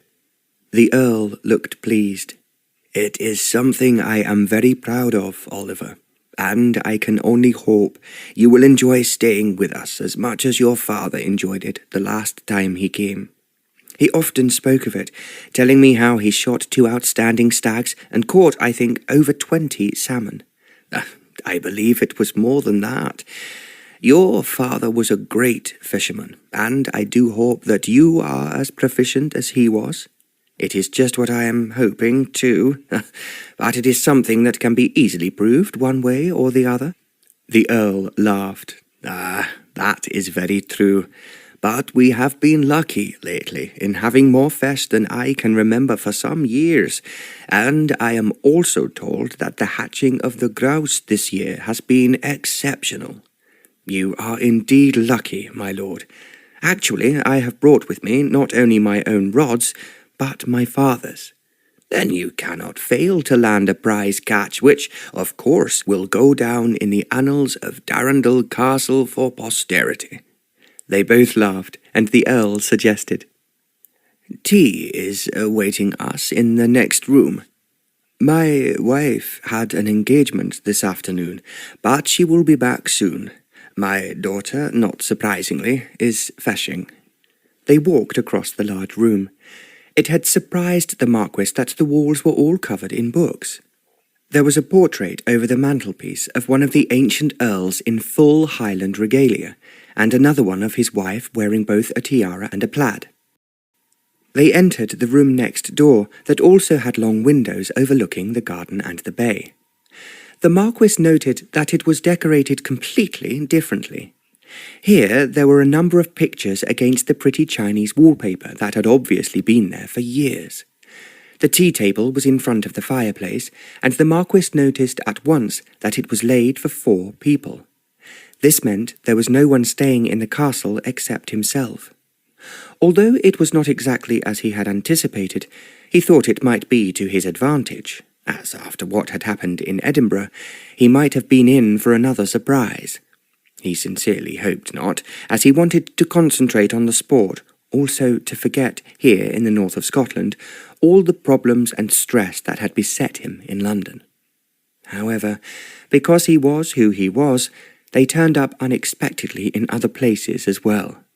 "Now, "Sit down," the Earl was saying, "and tell me all about your horses. I often see you mentioned in the newspapers as running winners in the classic races, and I remember it was a sport your father always enjoyed." "I have indeed inherited some excellent racehorses from my father. We do pride ourselves on having bred the finest horses to be seen anywhere." "It does not surprise me, Oliver. Your father always wanted the best, and I suspect you do too, huh?" "Of course I do," answered the Marquis. "It is only difficult to be certain that one is not being hoaxed." He went on to tell the Earl, because he saw he was interested, about the races his horses had won recently, and what he was hoping to achieve in the future. They had been drinking their tea for only a little while, when the door opened. A young girl came rushing in. "I have caught 6 fresh salmon, Papa," she cried, "and the largest one is 10 pounds. The Earl held out his hand. "That is very splendid, Celina. Just what our guest wants to hear." As if she had been unaware of his presence, the girl turned round. The Marquis rose and held out his hand. They both looked at each other in surprise. The Marquis, because he had no idea that the Earl had such a young daughter, or that she would be so beautiful. She was, in fact, very different from any woman he had ever seen before. There was a distinct touch of gold in her long hair. Her face he could only admit as being lovelier than he could ever remember. For a moment he could not place her looks, and then he decided that her features were definitely those he would associate with classical grace. Her eyes, which seemed to almost sparkle with the brightness of the sun, were the soft grey of a morning mist. As she ran into the room, Celina appeared to be no more than a child. When the Marquis took her hand, he realized that she must be 18 or 19. "It's been such a wonderful day," she enthused. "The fish were rising one after another. At first they would not take, but then after luncheon I seemed to hook one every time I cast." "It is just what we all dream about," remarked the Earl. "The Marquis is determined to beat every record.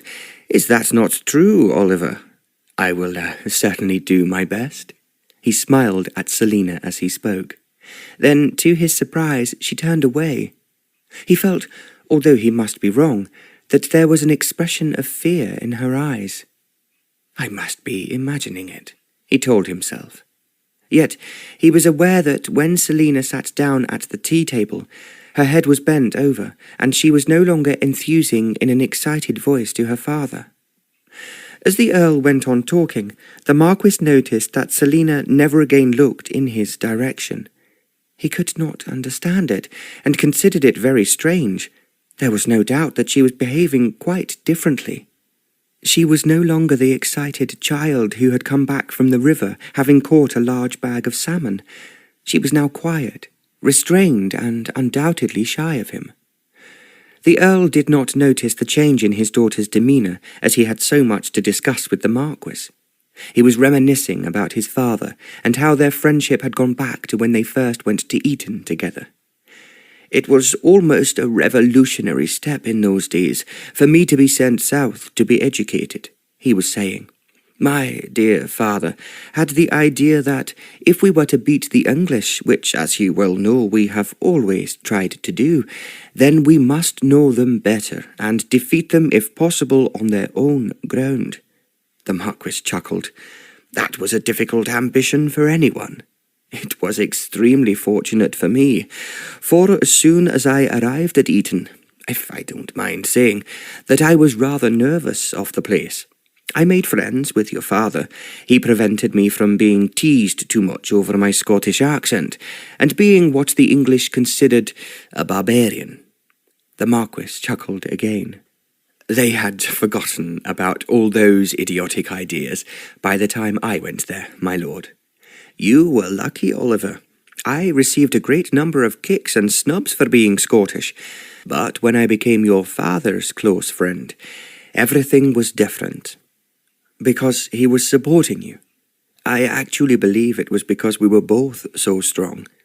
The beggar boys might have easily defeated me if I was alone, but as there were two of us, they gave up being aggressive after we had won several battles against them.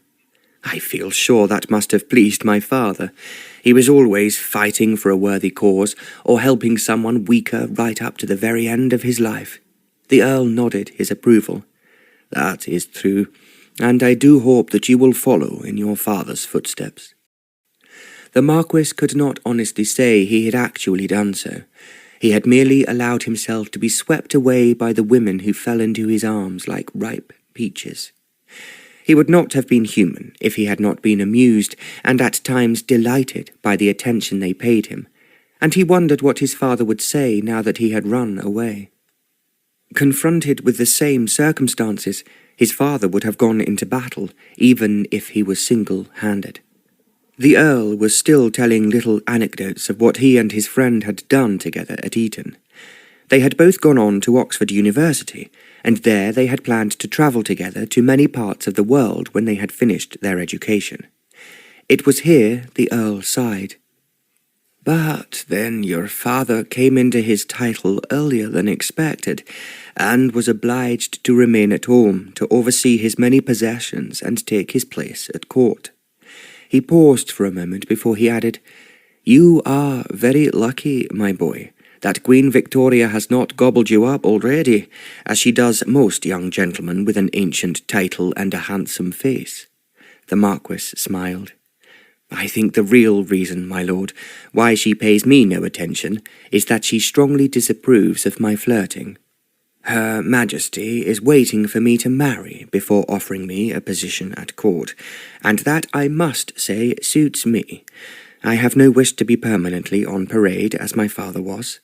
I can well understand.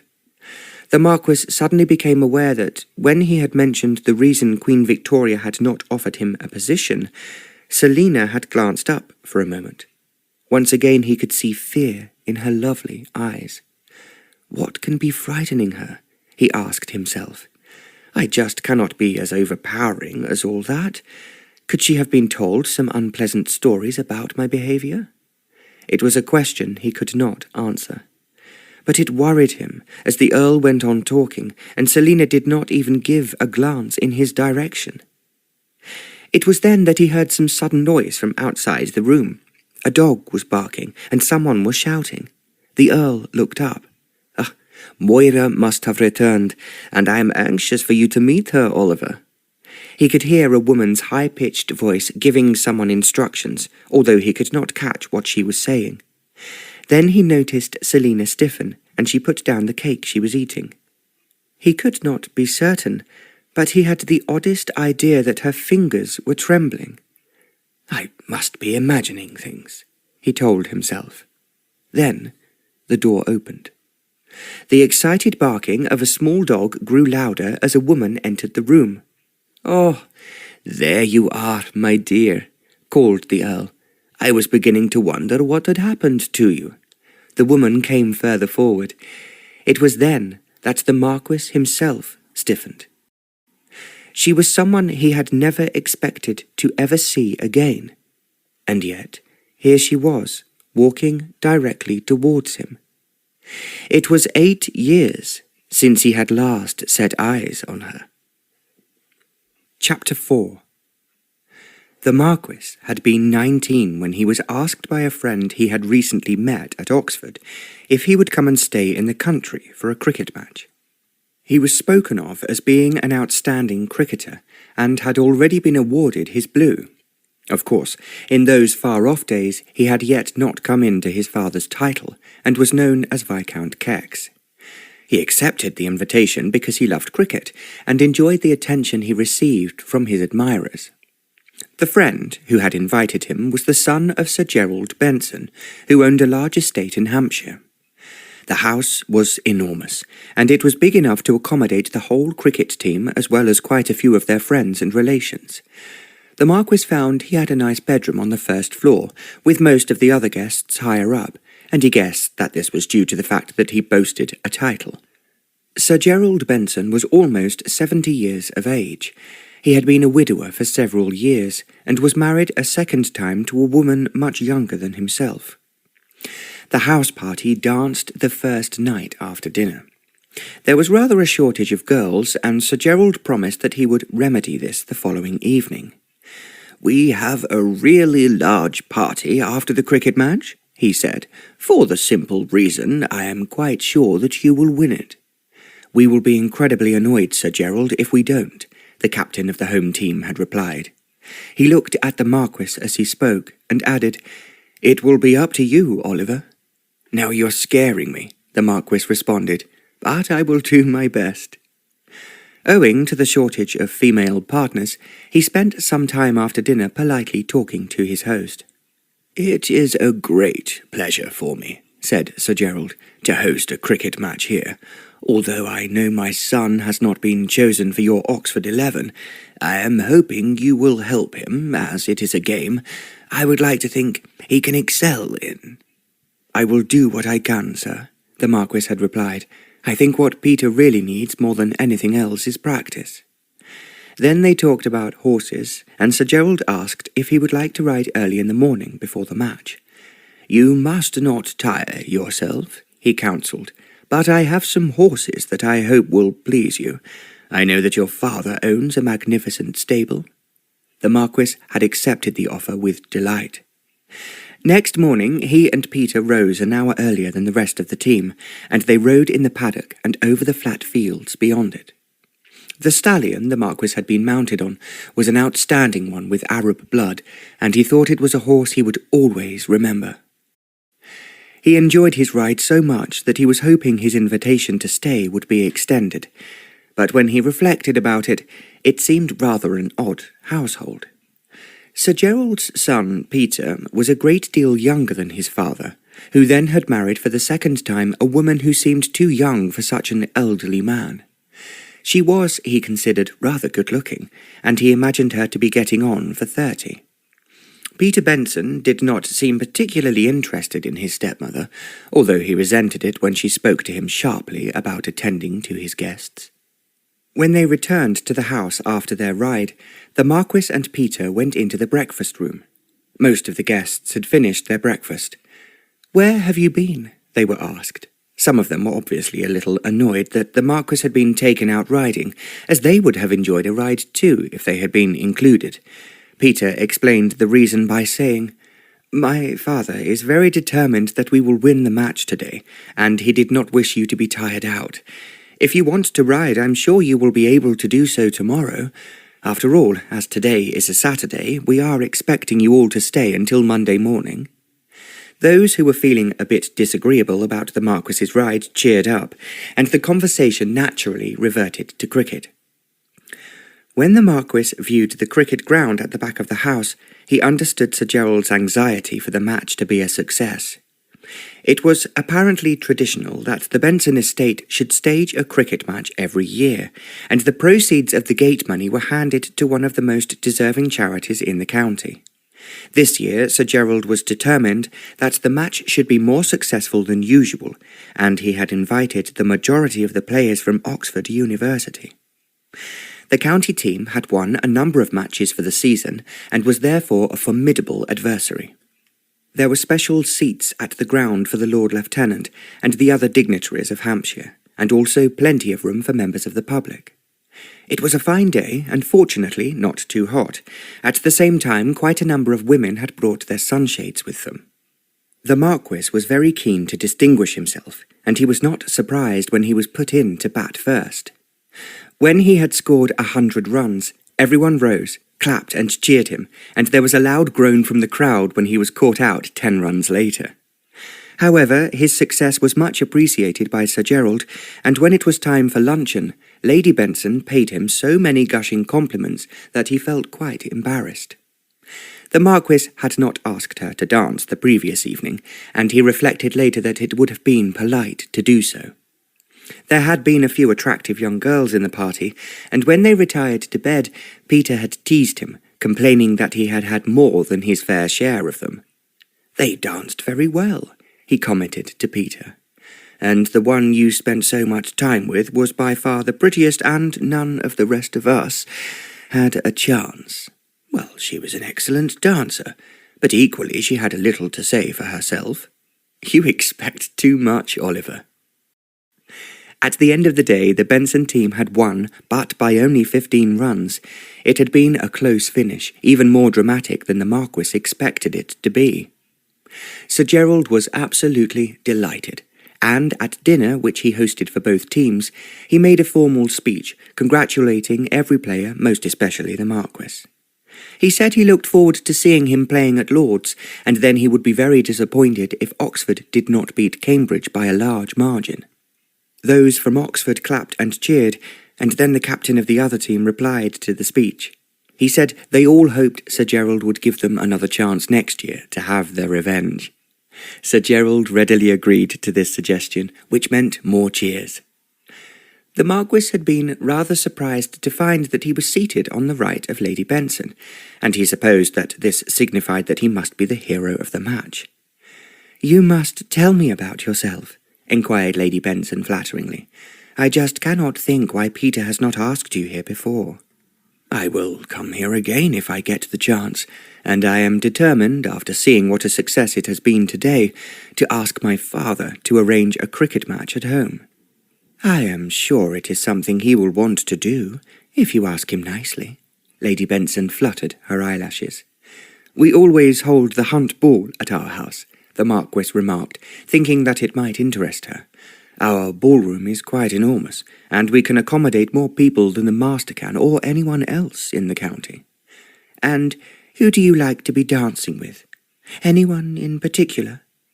"I like anyone who can dance well." "Then, as we are going to dance after dinner tonight, I hope you will ask me for a waltz, Oliver." The Marquis thought it was really a rebuke, because he had not done so last night. Quickly he responded, "I should be most honoured, and perhaps it would be correct for you to open the proceedings." "That is a very good idea, as once we start dancing, everyone will want to do the same." As the ladies left the dining room, she turned to her husband.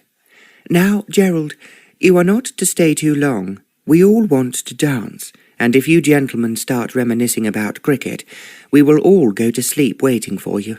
Sir Gerald chuckled. "I know exactly what you are saying to me, Moira, and we will be with you in 20 minutes, I promise."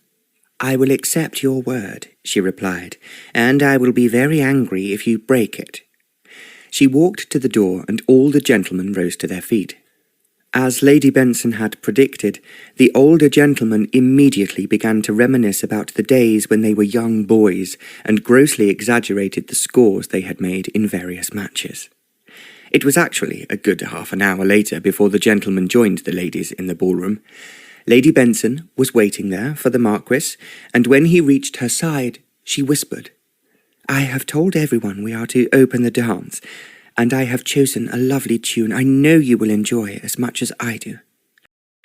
The Marquis put his arm round her waist, and at the same time he was somewhat annoyed to see that Peter had quickly invited the pretty girl he had danced with last night to be his partner.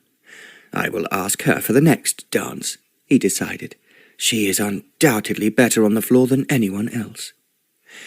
It was only 7 dances later that he managed to partner her. She was obviously a great success tonight, and enjoying every minute of it. As soon as the dance was over, she had promised to dance with the captain of the county team. In fact, whilst the Marquis was trying to manoeuvre another dance with her, he found himself once again the partner of Lady Benson. "You dance as well as you play cricket," she smiled at him appealingly, "and Peter tells me that you are also an outstanding rider." "I am lucky enough to have some very fine horses to ride at home." "I hope that you appreciate ours, and I thought that tomorrow we should all ride at about 11 o'clock in the morning. Then, after luncheon is over, we might sail down the river, which I am sure you will relish." "Oh, it all sounds delightful," agreed the Marquis. "That is what I wanted you to say. Just as I want you to feel that this is a very special party, that I hope that you will enjoy more than any of the others that you have attended." "I assure you that it is already at the top of my list," the Marquis answered politely.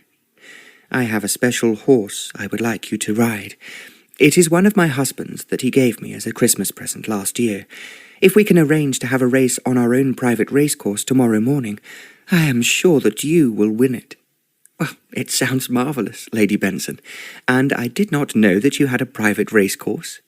It was my idea, and it was only finished about 6 months ago. But I am sure that it will be easy to arrange all sorts of races, and the high jumps are excellent training for young horses."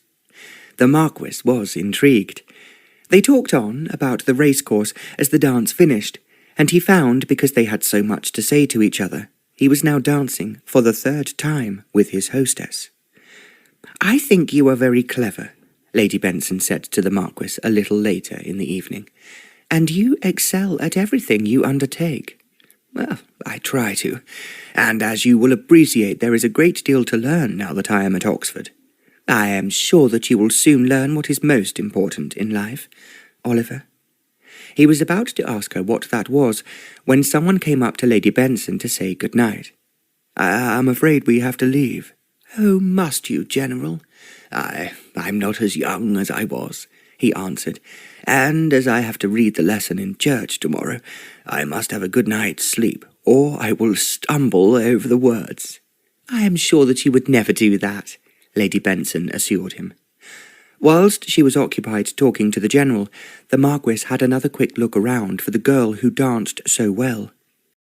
He was irritated to observe that once again she was dancing with Peter, and he was just about to select another partner when Lady Benson put her hand on his arm. "I am longing for a glass of champagne, Oliver, and I am sure that you would enjoy one too. Let us go to the buffet in the room next door." There was nothing the Marquis could do but agree, and he had to admit that the champagne was excellent. Lady Benson insisted on him having a second glass. They did not go back into the ballroom until they heard the band playing God Save the Queen. "My husband thought it was a mistake for us to go on dancing when it was Sunday," Lady Benson explained, when the Marquis looked somewhat surprised. "I told him he was being rather old-fashioned, but he did not want to offend the bishop who was dining here tonight." The Marquis had not noticed the bishop earlier, but he could well understand Sir Gerald's reasoning. The local guests started to say good-night, but they all took a time to depart, and it was almost 1 o'clock before the house party retired to bed. The Marquis looked for his hostess, and found her closing the doors of the conservatory. "Oh, please help me," she asked. "The flowers are very precious, and the cold night air is not good for them." The Marquis helped her close the doors, and when they had finished, he realized that most of the rest of the party had gone upstairs. "Well, good night," he said to Lady Benson, "and thank you very much for a delightful evening.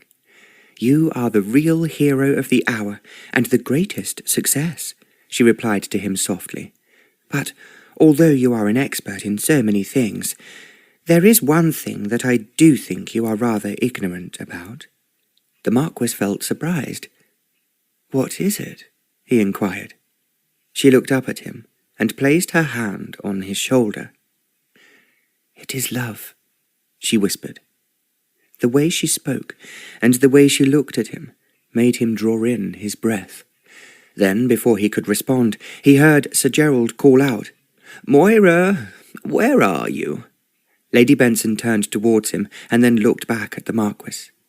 "I will finish what I was saying," she murmured, "a little later on, and that will complete what has been a very wonderful day." Before the Marquis could say anything, she slipped away from him and ran back towards her husband. The Marquis stood still, gazing after Lady Benson, feeling bewildered. Could she possibly have meant what she said? He could not believe it, and yet the expression in her eyes had been very revealing. At this stage in his life, the Marquis had in fact had nothing to do with any woman. There were a number of girls living near his home who had come to the parties when he was a child, and they turned up on special occasions, such as Christmas Day and Guy Fawkes Day, but he had never thought that there was anything particular about them, nor was he, at this moment, friends with any girl unless she was a good rider. Some of his contemporaries at Oxford had talked to him about their success with women, but he had not been interested, as there was so much more to occupy his mind. When he was at home, he always spent more of his time riding than anything else. Now, as he went up to bed, he told himself he must have imagined what Lady Benson had said to him. Equally, he could not explain away the conviction that she intended to come to his bedroom. Peter was just ahead, walking to his room at the end of the passage. "Good night, Oliver," he called. "You were such a smashing success today, but I'm too tired to talk about it now." "Good night," the Marquis replied, and went into his bedroom. The candles were lit by the side of the bed, and his nightshirt was left out for him. Then, as he was standing irresolute in the doorway, he suddenly panicked. If Lady Benson was really coming to his bedroom, what was he expected to do? What was she asking of him? He was certainly not so ignorant he did not know the answer to that question. It was just impossible for him to believe it. "If I shut the door and lock it," he thought, "then no one can disturb me." He had naturally closed the door as he entered the room, and now he turned back, he realized that there was no key. It seemed incredible that the lock was there, but the key was missing. It was just then that he realized he somehow had to save himself from what could be exceedingly embarrassing, if nothing else. Swiftly, he picked up his nightshirt and blew out the candles, and then ran down the dimly lit corridor. Without knocking, he walked into Peter's room. He had been there earlier in the day, when they were dressing for the match, and had noticed that there were 2 beds. As he entered, Peter, who was half undressed, looked up in surprise. "Oh, it's you, Oliver. What's the matter?" "I have just upset a jug of water over my bed, and it has made it very wet, and I don't want to catch a cold. Can I sleep in here with you?" "You must be incredibly clumsy, or drunk," laughed Peter. "But, of course, you may sleep here as long as you don't snore. I promise you I never snore, and as you say, after all that champagne, my hand must be a bit, unsteady. Get into bed and sleep it off, Oliver." The Marquis did as he was told, but he found it impossible to go straight to sleep. He kept wondering to himself if he had imagined the whole situation, and yet he was sure that that was what Lady Benson intended. "I must get away from here at once," he thought. It would be impossible, if she had gone to his room, for him to face her again. At 6 o'clock the next morning, he slipped out of bed and collected the clothes he had worn for dinner from a chair where he had thrown them. Peter was fast asleep and snoring lightly. There was just enough sunlight coming between the curtains for the Marquis, carrying his clothes, to see the way to the door.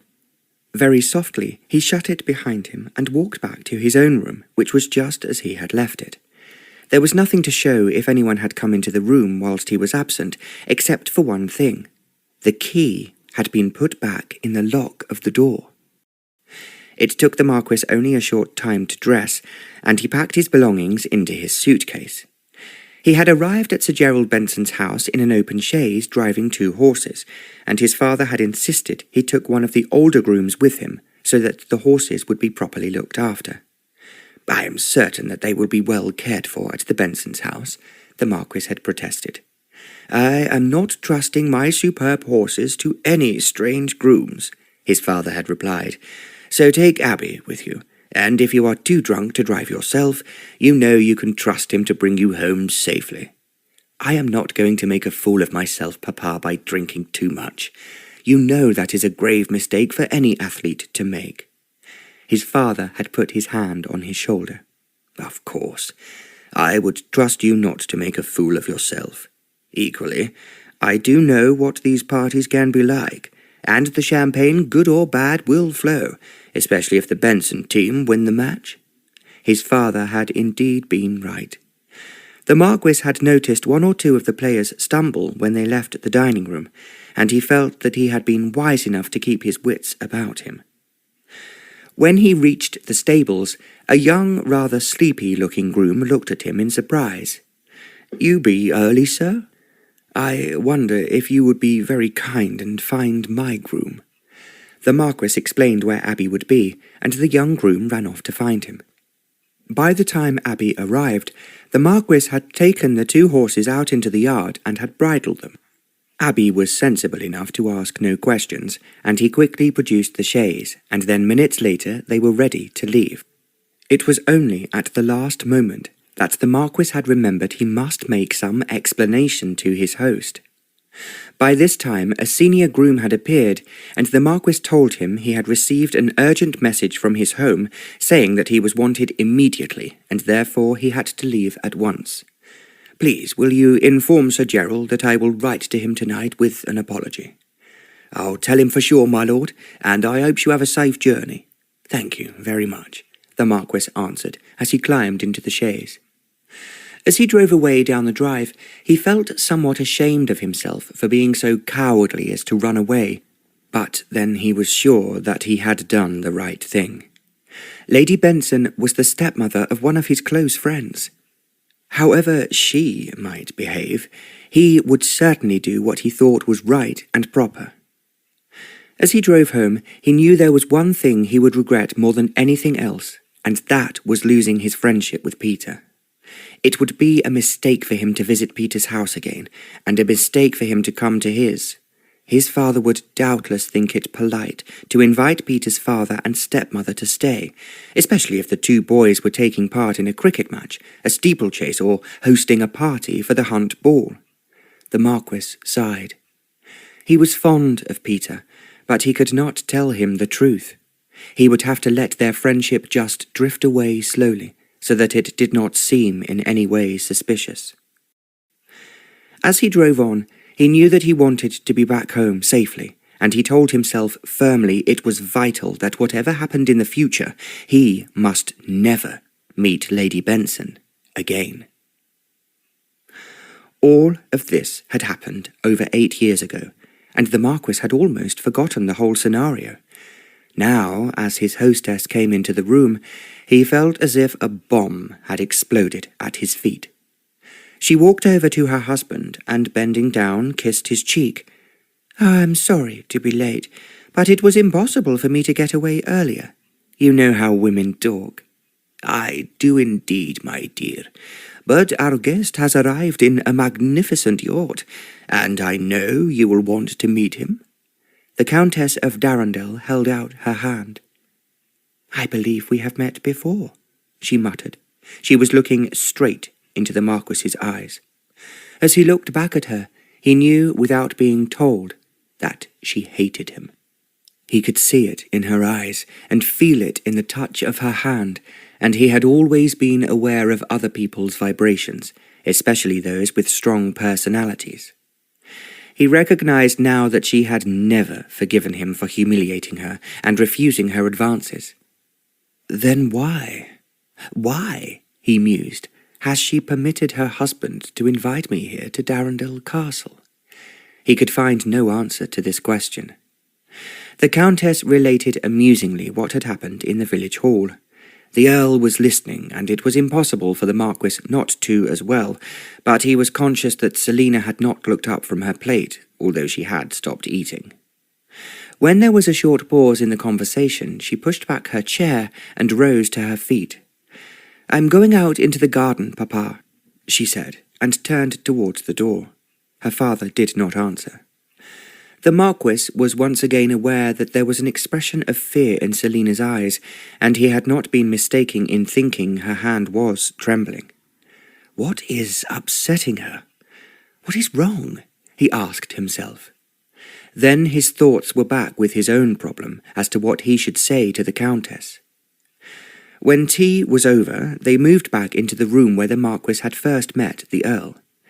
"There is an excellent view from here of our guest's yacht," the Earl was saying, "and I am hoping we shall be able to inspect it tomorrow." "Of course, yes, you must, and I expect that you will be interested in some of the improvements I have made, that as far as I know are not being installed into any other yacht afloat at the moment." The Earl laughed. "Oh, you are just like your father, Oliver. I remember he always wanted to be a pioneer, and eventually the first man on the moon." The Marquis laughed at the Earl's comment, but it was rather a forced sound, and he was aware the Countess was gazing at him. He had by now regained his composure, and had, he reckoned, recovered from the shock of seeing her again. "I have always heard from my father how beautiful your castle is," he said to the Countess, "and it was so very kind of you to have invited me to Scotland." "I thought that you would be surprised to see me," she replied. "I expect you remember that cricket match, in which you were undoubtedly the hero of the day?" "Of course I remember it, but Oxford is such a big place that later I did not see much of Peter." The Countess gave him somewhat of a sarcastic smile, as if she understood the true reason. Looking at her quizzically, the Marquis realized she had certainly grown older with the passing years. Now she undoubtedly looked nearly 40, which he was certain was about her real age. However, she was fashionably dressed with pearls around her neck and in her ears, and her face was skilfully made up. It was quite obvious that her husband, the Earl, was very pleased with her. He was regarding her admiringly. "I suppose, dearest," he said, "that you have asked some guests here to amuse our friend Oliver. From what the newspapers tell me, he is of great standing in what, in my day, was called the beau monde." "I would expect it still is," the Marquis answered. "I was asked for luncheon with His Royal Highness the day before I left, and I can assure you that he keeps the social ball rolling so fast that one is constantly running from one party to another." "I am sure he does. So, who is he in love with at the moment?" "I think his affair with the Countess of Warwick is still happening, but one can never be sure with His Royal Highness. His heart is a very large one." The Earl laughed, and then the Countess inquired of the Marquis in a slightly affected voice, "And what about your heart?" The Marquis knew it was a pointed question, and he replied, "It's intact, thank you, and that is the way I wish to keep it." The Countess raised her eyebrows. "Can that really be true? Surely there is one beauty more alluring than any of the others you find irresistible?" The Marquis wondered what gossip she had heard about him. Of course, so many people would tittle-tattle about Isobel and him, just as they would have talked, if they could, about every other beauty he had had an affair with. "You must not listen to gossip," he said firmly. "I assure you that there is no one of any great importance in my life, and I intend to play the field for a great number of years yet." The Countess sniggered, and it was an unpleasant sound. "Do you really expect me to believe that?" "Whether you believe it or not, it's the truth." "But I am sure that your family," she persisted, "are really longing for you to marry and produce an heir. How can you do anything else when you have so much to be responsible for?" "My family, like all other families, always concern themselves with matters that are not their business." She laughed, and again it was a discordant sound. "To put it very simply, you are not married, and you intend not to be."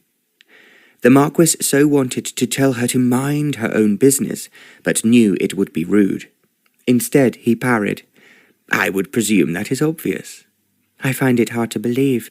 Even here in the north of Scotland, we know all about your success with some of the most beautiful women in London. Someone was telling me the other day about one of your conquests. Now, what was her name? I'm almost sure she was called Isobel." The Marquis so wished that he could tell her to shut up, but he merely smiled. "If you want a list of the most beautiful women in London, I will gladly supply it. Without any photographs, which unfortunately I have not brought with me, it would be difficult for you to realize how gorgeous some of them really are." The way he spoke and the look in his eyes told the Countess he had drawn swords with her. He had, in fact, declared war. She gave a little laugh and rose to her feet. "You must tell me another time. Now I must obey my husband and find some Scottish beauties. It will not be easy, but I would hate you to be disappointed." She walked from the room as she finished speaking. As the door closed behind her, the Earl remarked, "I had no idea you had met my wife before, Oliver. But I was, of course, very fond of your father, and when she suggested I should invite you here to stay, it made me feel it was something I should have done long ago. I'm so grateful, my lord, for the invitation, and I am looking forward to your salmon fishing. Let's hope they don't elude you, and Celina will be able to show you the best pools on the river. She is more experienced than any of the gillies." When the Marquis went upstairs to dress for dinner, he was thinking hard. If he had known he would meet Lady Benson under another name, he would not have come, and he was quite certain she despised him for the way he had spurned her all those years ago. It seemed strange, therefore, that she had encouraged her husband to invite him to Darendell for the fishing. It was unfortunate that she should be here to spoil the peace and quiet that he was so looking forward to after his escape from Isobel.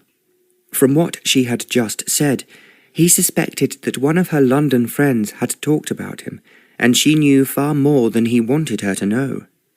There was, however, nothing he could do about it now, and it was of little use to worry much over something that had happened so long ago. After all, he had been very young and inexperienced at the time, and it would have been far easier to accept her advances than to refuse them. Yet, at that age, and because she was married to an elderly man, he had thought of her as a much older woman. This was until the moment in the conservatory. Looking back now, he remembered vaguely hearing that Sir Gerald Benson had died after an accident on his racecourse. Apparently his horse had fallen at a fence and rolled on its rider. By the time this had happened, he had ceased to see anything of Peter, and therefore he had not particularly been concerned. Sir Gerald's death, however, had left his wife free to marry someone else. The Marquis could well understand, as she was still fairly attractive, the Earl of Darendell being captivated by her, while she had undoubtedly desired his title. The Marquis was thinking out the whole sequence of events, almost as if he was putting a puzzle together, and he wondered if she really hated him for having refused her advances so long ago. It was, as far as he was concerned, an event he had almost forgotten, and he supposed that now he would laugh at the idea of avoiding her. He would just have to accept whatever fate or the gods brought him. I was young, innocent, and somewhat foolish. Equally, he was still rather shocked that a so-called respectable lady should offer herself to any man. In his affairs-de-coeur, the Marquis liked to think that he made the advances, and that he enticed the beauty concerned into his arms, not that she enticed him.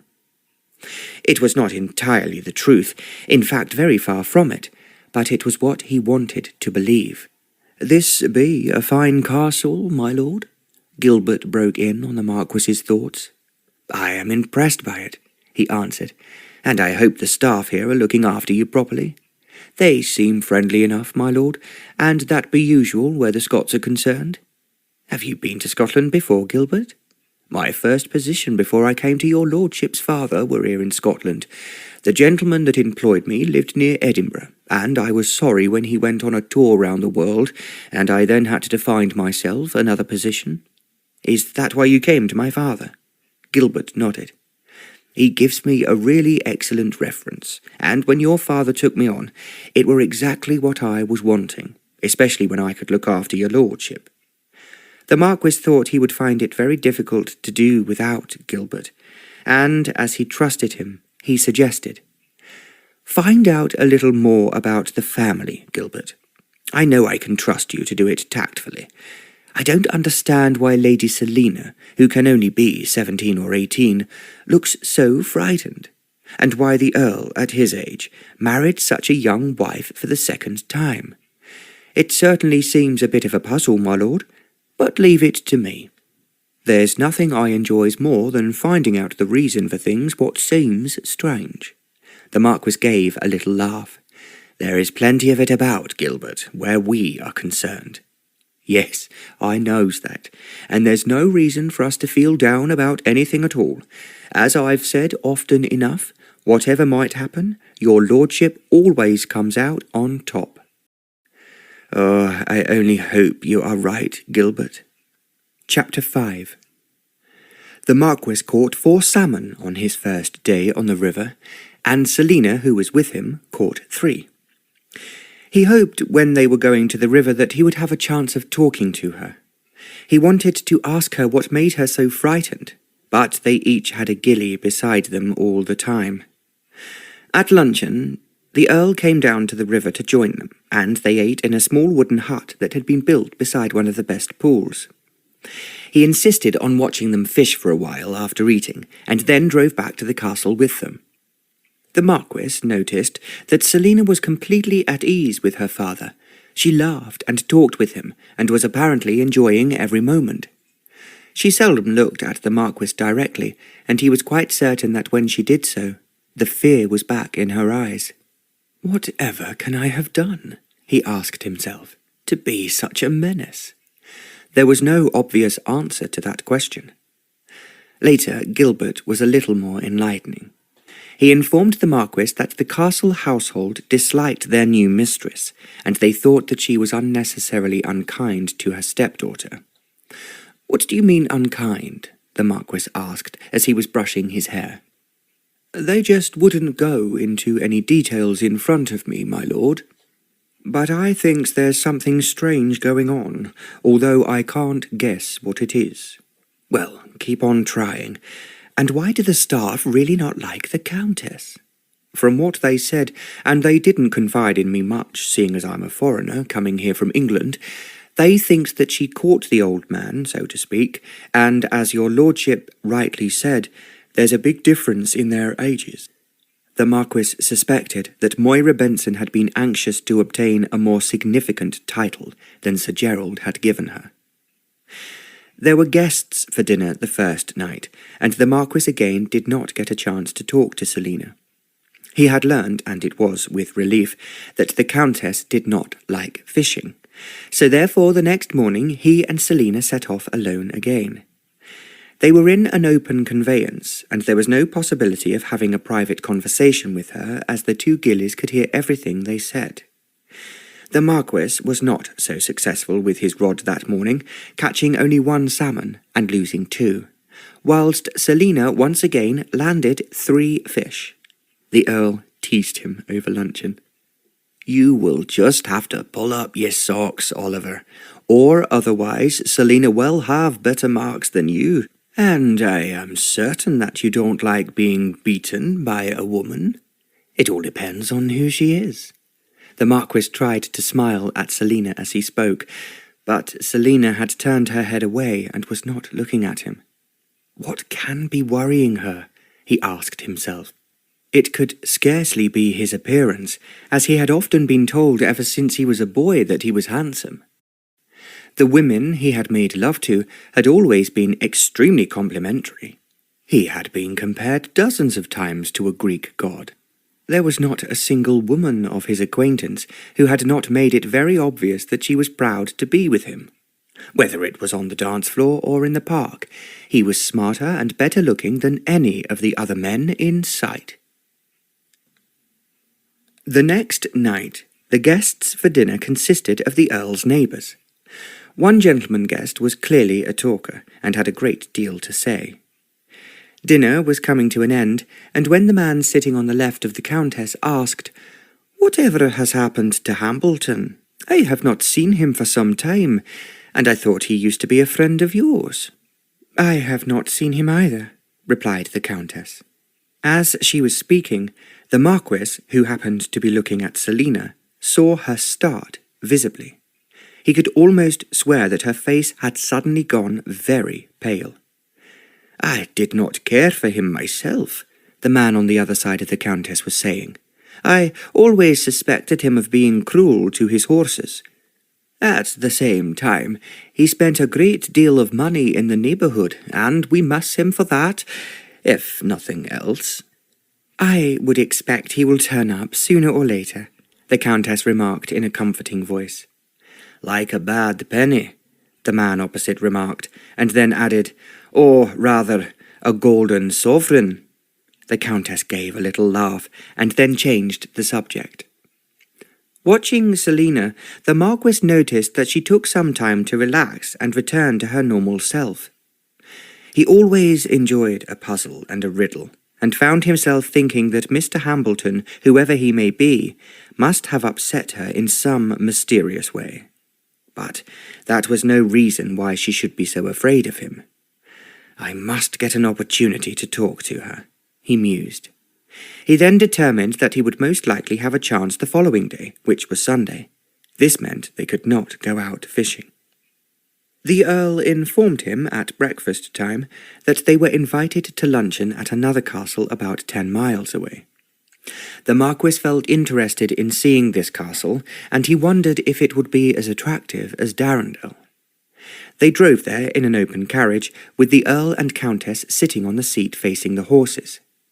The Marquis and Celina were opposite them, and he would have been very stupid if he had not realized that she sat as far away from him as possible. She almost squeezed herself against the other side of the carriage, and thus there was no chance of speaking to her before they arrived for luncheon. The castle was not that impressive, but it was very old, and situated on a lake. It had a charm all of its own. There was a fairly large party for luncheon, and they talked incessantly of sport, and they were interested to hear how the Marquis was faring on the River Darren.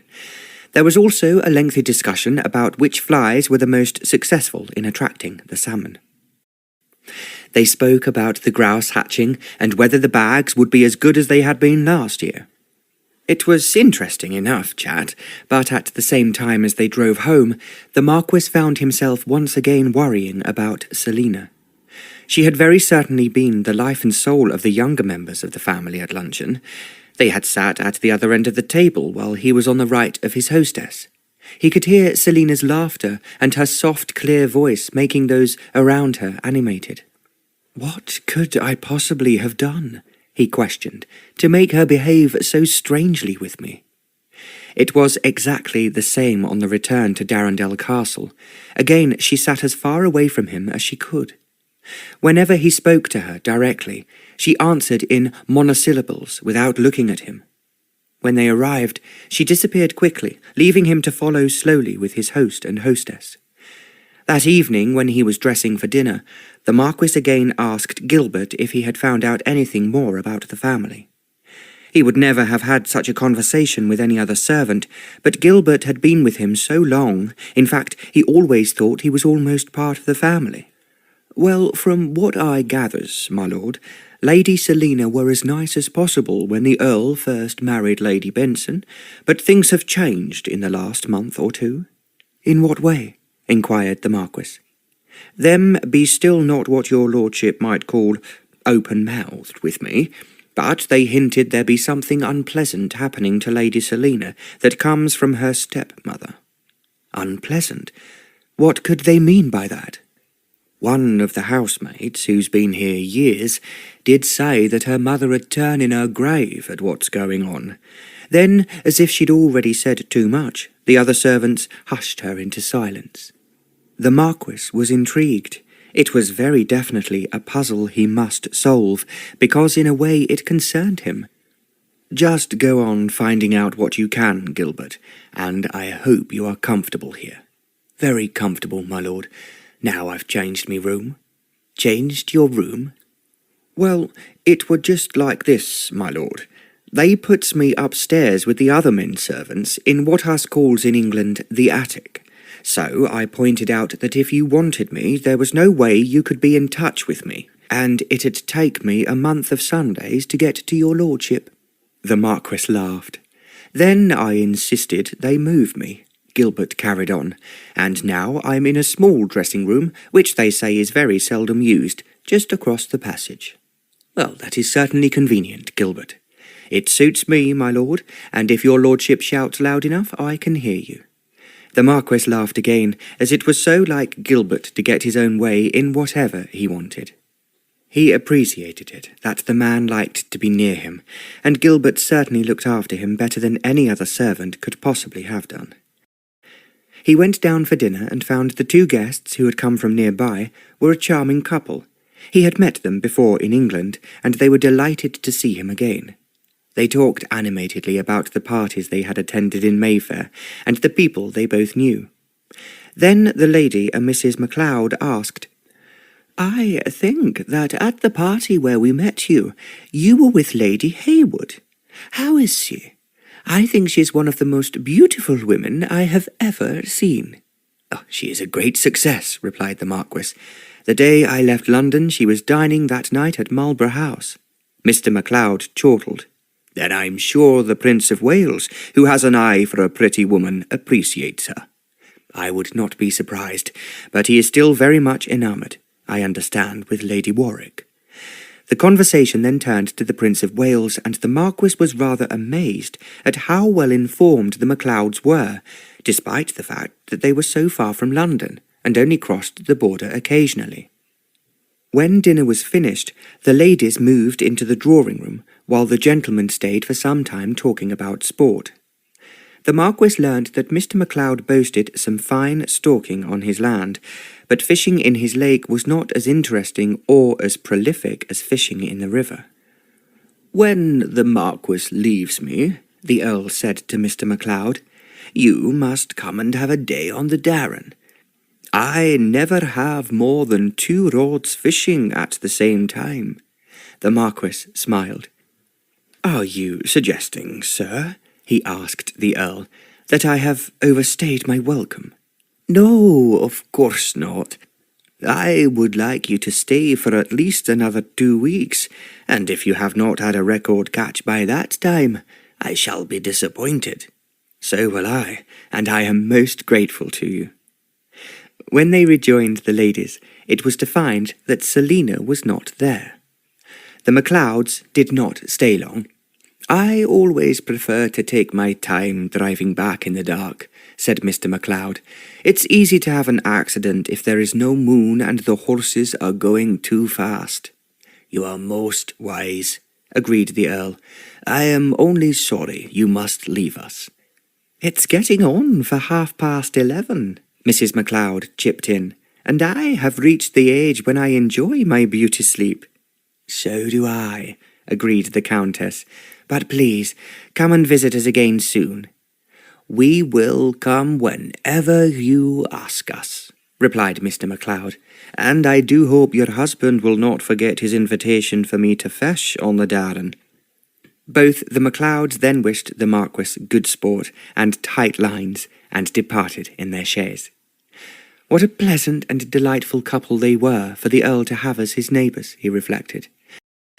"Now, I suppose we must go to bed," he said. "There is no hurry," asserted the Countess. "I am sure Ewan wants a nightcap, and you will enjoy one too. I have made my special for both of you." She then said good night to the Marquis, and left him and the Earl alone. They walked to the grog table, and the Earl picked up a glass, waiting for the Marquis to do the same. The Marquis, however, hesitated, as he felt he had drunk enough at dinner, and actually disliked drinking just before he retired to bed. The Earl sat down in a chair. Deftly, the Marquis pushed the drink left for him to one side and picked up an empty glass. There was a large jug of lemonade on the tray, and he filled the glass. As he did so, the Earl spoke to him. "I have been wondering, Oliver, just why you never married. I heard tonight the name of yet another beautiful lady you had been with, and they never seem, from what I have heard, to last long where you are concerned." "I have no intention of getting married. The more my relatives beseech me to do so, the more stubborn I find it makes me. I do prefer being a bachelor, and I will not be bullied up the aisle." The Earl put back his head and guffawed. "You sound very much like your father, who always had his own way in everything." "Aye, of course you are right, my boy. Enjoy yourself while you are young. One is old for a long time." "I am only too ready to take your advice, my lord." He next deftly turned the conversation back to the sport. It was half an hour later before they went upstairs. The Marquis was aware as they climbed slowly up the stairs that the Earl was somewhat unsteady. He wondered what had been in the nightcap, and was glad he had not touched it. The lights had already been dimmed to only 3 sconces in his passageway, his own room being in the opposite direction to that of the Earl. They said good night at the top of the stairs, and as the Earl was tottering, the Marquis watched him until he reached his bedroom. Then he walked towards his own room and opened the door. He turned round to close it, and then, as he moved a little further into the room, he came suddenly to a standstill. He stared in front of him in sheer astonishment. His large 4-poster bed had a large ornate canopy over it. Beneath it, sitting up against the pillows, was Celina. For a moment the Marquis could not move, and was speechless. Then Celina spoke in a little voice that was hardly audible. "I'm sorry. I'm so terribly sorry." "What on earth are you doing here, Celina?" "Oh, I'm so sorry," she whimpered again. "And please don't be angry. It is not my fault. I knew you would be horrified, my lord." "I'm not horrified, Celina, just astonished." "I thought you would be, but she made me, and I had to do what she said." The Marquis now reached the bed and sat down at the end of it. He realized as he did so that Celina, who was only wearing a thin transparent nightgown, shuddered. She seemed in the light of the candles to have gone even paler than she was already. Deliberately keeping his voice as low and calm as possible, the Marquis inquired, "Now tell me, from the beginning, why you are here, and why you have been frightened of me ever since I came to stay at the castle." "I was frightened," she answered, "because I knew just what she was going to do, and why she had asked you to come." "I suppose you are referring to your stepmother?" "Yes, and I so wanted to warn you, my lord, but I could not do it once you had arrived." "Now, tell me what your stepmother wants and why you are here," the Marquis asked her very quietly. "It is because tomorrow she will force Papa to say that you have to marry me, and I know you don't want to marry anyone, least of all me." "Are you saying that your stepmother plotted this? And I was invited to stay here at the castle just so that I should have to marry you?" He was thinking the whole scenario out in his mind as he spoke. He was not surprised when Celina answered, "My stepmamma is determined to get rid of me. When she received a letter from London telling her that someone called Isobel wanted to marry you, she made Papa invite you to stay here for the feshing." The Marquis was just beginning to realize what had happened, but he managed to inquire in a very quiet tone, "Why does your stepmother want you married?" "She wants to be rid of me because, as Papa does not have a son, in Scotland the title and the estate can go in the female line." Yes, I know that. Stepmamma wants Papa's money, and she thinks if I am married off to a rich aristocrat, then Papa will leave her everything which is not entailed. Meanwhile, he wants his money to be spent on the estate when he is dead. So your stepmother wants to get rid of you. Is this her first attempt? Celina shook her head. No. She told me that I had to marry Mr. Ignatius Hambleton, who lives on the other side of the county. "And why did you not marry him?" asked the Marquis. He saw Celina shudder. "She had pushed him into proposing to me, but then I had heard how cruel he was to his horses. Then when I saw him, he was old and repulsive. When he asked me to marry him, as stepmamma had arranged, I told him I would rather die than be his wife." She spoke in a way that told the Marquis without words how horrified and terrified she had been by the man. "So, Mr. Hambleton went away, and what did your stepmother do then?" "She beat me," whispered Celina shyly. "My back was agony for weeks." She gave a little sob. "When she told me that I had to marry you, I knew I could not bear it all to happen again. Why did you not tell your father?" "That is what I wanted to do," replied Celina. "But stepmamma said that if I did, she would kill both my horses and injure my arm so that I would never be able to ride or fish again." The Marquis's lips tightened. He gazed at Celina as if he could scarcely believe what he had just heard. He knew, however, it must be the truth. He reflected that any woman who could behave in such a vile manner should be sentenced to death. Because he was silent, Celina murmured, "I do know that you don't want to marry me, and I don't want to marry you, but stepmamma will force papa to tell you that you have ruined my reputation, and to save it, you have asked me to be your wife." The words came jerkily from her lips, and now the tears were running down her cheeks. "The whole story, Celina, is absolutely appalling, and I can only say that I am extremely shocked that any woman could possibly behave in such a disgusting way." He thought it made it worse because Celina was so small and fragile. She seemed almost lost in the big bed. The tears running down her cheeks made her look pitiful, and he was aware that her long golden hair falling over her shoulders made her very lovely. Celina clasped her hands together. "Please, don't be angry with me, my lord," she pleaded. "I know how horrible it is for you to hear all this, and when Mamma told me tonight that I had to come in here and stay with you, I wanted to throw myself into the sea."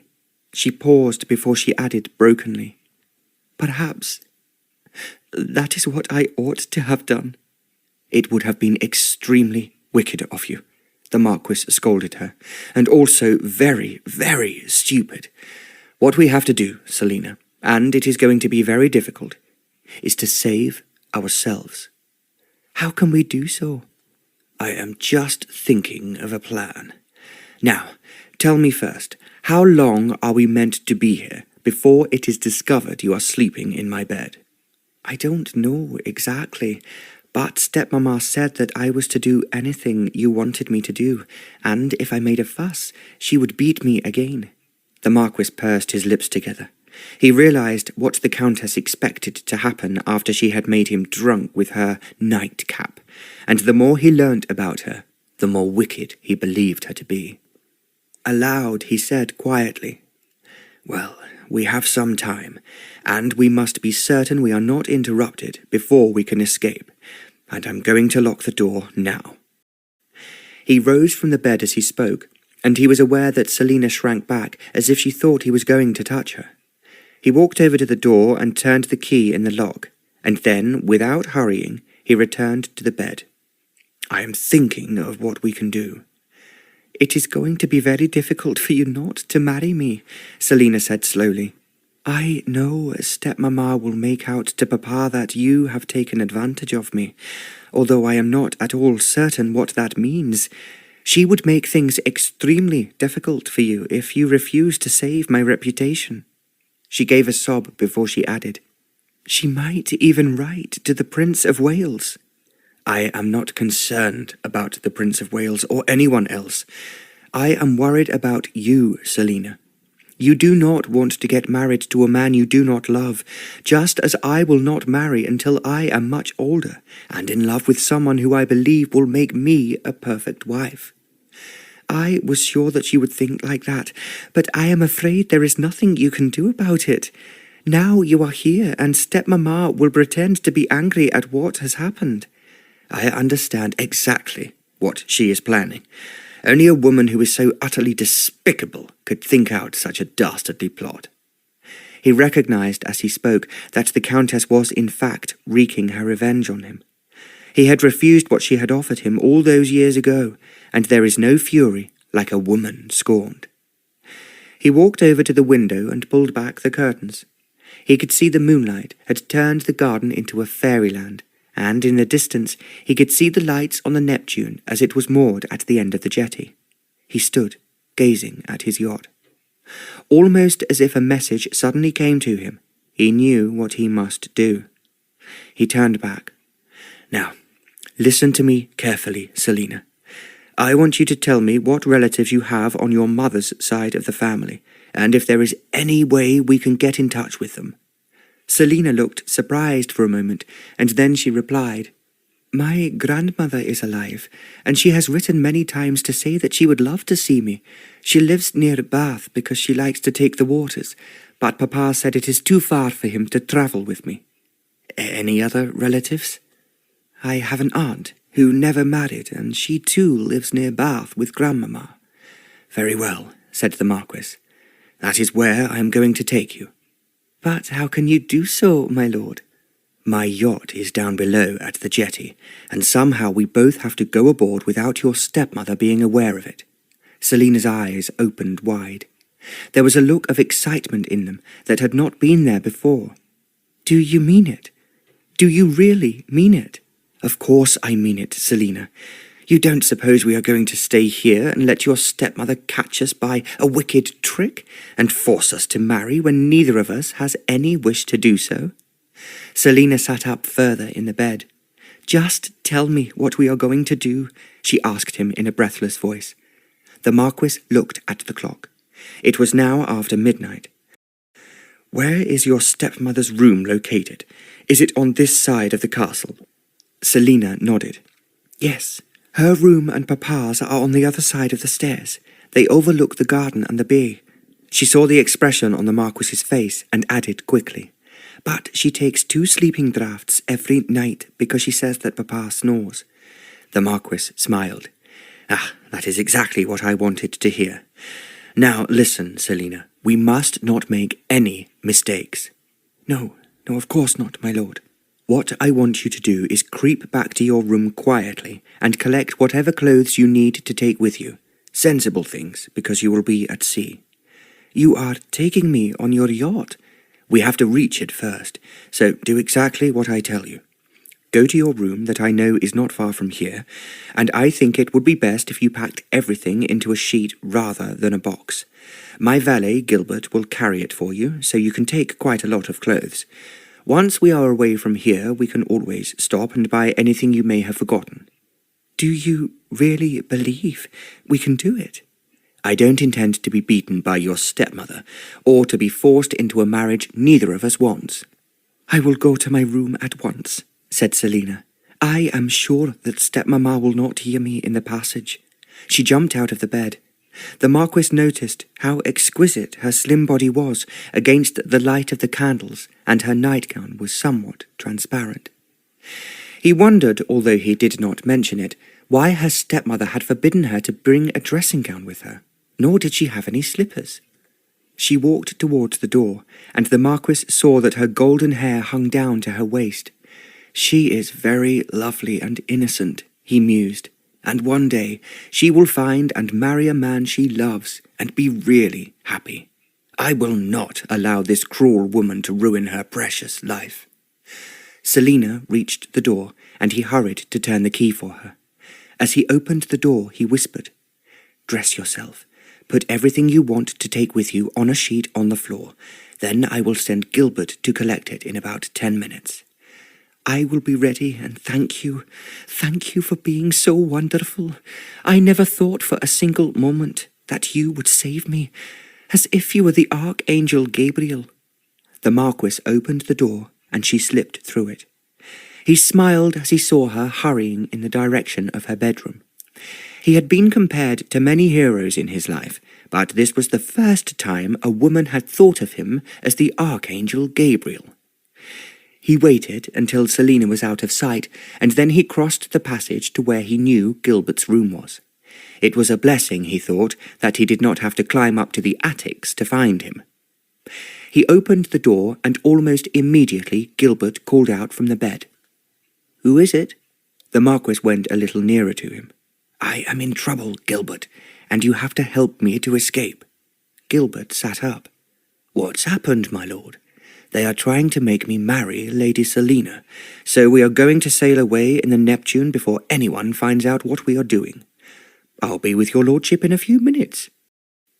The Marquis left the room and went back into his own bedroom, and as he did so, he thought of one thing with a fair amount of satisfaction. If he took Celina away as he intended to do, no one could say that she was not properly chaperoned, as Mrs. Gordon was on board. Even as the idea came to him, he sat down at the writing desk that stood by the window. Moving the candles onto it so that he could see, he hastily scribbled a note to the Earl. He pondered that there was nothing his wife would be able to do but accept that she had been defeated.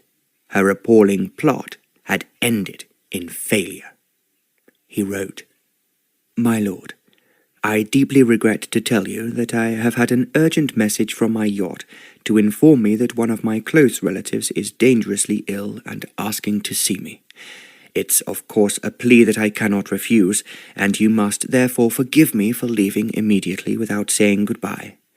Your daughter, Celina, has told me that she is very anxious to see her grandmother, and this is an opportunity for her to go to London, where I will arrange for someone responsible to take her to Bath.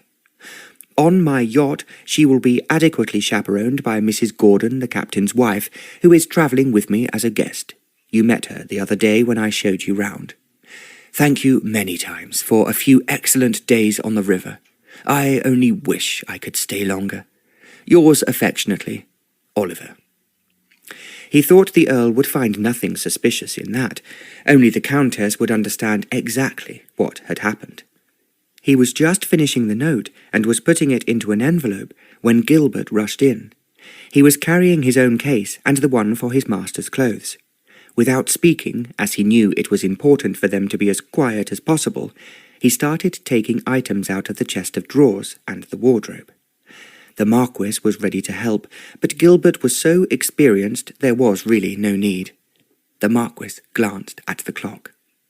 He thought that by now Celina would have laid out all she needed, and she should have changed into something more substantial than what she had been wearing. Gilbert closed the case. "I told Lady Celina to put everything in a sheet, as I thought it might be difficult for her to find a trunk at this time of night, and I will carry what you cannot manage." Gilbert nodded, and without speaking slipped out of the room. The Marquis looked round to see that nothing was left behind, and then he put the note he had just written on his bed. When he did not appear at breakfast time, doubtless a servant would be sent up to see what had happened to him.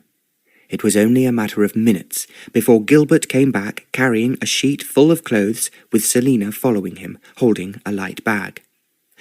The Marquis suspected she had put her hairbrushes in it and everything she needed from her dressing table. She was dressed very sensibly in a dark gown with a shawl around her shoulders.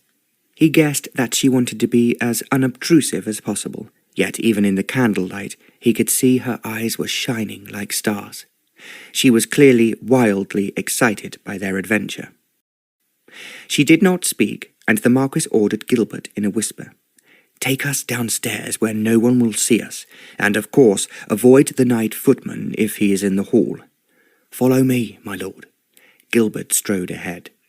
The Marquis indicated for Celina to follow him, and he picked up Gilbert's case, which was smaller and lighter than his own. Gilbert led them down the servants' back stairs, then through the kitchen, where there was no one to be seen but for a couple of cats sleeping in front of the stove. They hurried out through the kitchen door and into the garden. It was then that Celina took over and led them along the dark side of the garden towards the shore some distance from the jetty where the Neptune was moored. There was a wide wall surrounding the garden at this point, so that they could not be seen from the windows of the castle until they were actually halfway to the jetty. It was then, because both his arms were encumbered with carrying their clothes, that Gilbert stood back. He let the Marquis go first, and he hurried down the jetty, conscious that Captain Gordon always had one of the sailors on duty at night. To his relief, as he neared the yacht, he could see a sailor standing in the bow. He was looking at the moors with the moonlight shining on them. Thinking it was a mistake to call out, the Marquis whistled, and the second time he did so, the sailor turned round. Then the Marquis was waving his handkerchief to attract his attention. He came hurrying to the side of the yacht, and it was only a matter of a few minutes before they were on board. "Wake the captain," the Marquis ordered, "and tell him I wish to put to sea immediately." "Aye, aye, my lord," replied the sailor. He asked no questions, and as if it was quite a usual routine, he saluted the Marquis and went below. The powerful engines of the Neptune began to turn over, even before Captain Gordon came up to the saloon. The Marquis and Celina were waiting for him there, Gilbert having gone below to the cabins with the luggage. Captain Gordon entered. "Good evening, my lord. I understand you wish to be put to sea." "It is a matter of urgency, Captain, and I would be grateful if you would move out of the harbour as quietly as possible." It was then that Celina spoke up. She had not said a word since they had left her bedroom. "Oh, please," she implored the Marquis, "before we go to London, can we sail in your beautiful yacht and see the Orkney Islands? I have longed to see them ever since I was a child, but something has always prevented me from going. As Papa does not have a yacht, I had almost given up hope of ever seeing them." Just for a moment, the Marquis hesitated. Then he realized he had no wish to return quickly to London, otherwise Isobel would be waiting for him. In fact, even if he took Celina to Bath, it would be as far as possible by sea. He turned towards Celina with a smile. "That is a good idea. I have always been interested in the Orkney Islands myself, and this is certainly an ideal opportunity to see them." "Oh, thank you, cried Celina. "It has been one of my dreams for years, but one I thought I would never see come true." "But now it will, my lady," exclaimed the captain. "And may I suggest that you retire for a good sleep before we cross what I know is a very rough piece of water before we actually reach the islands."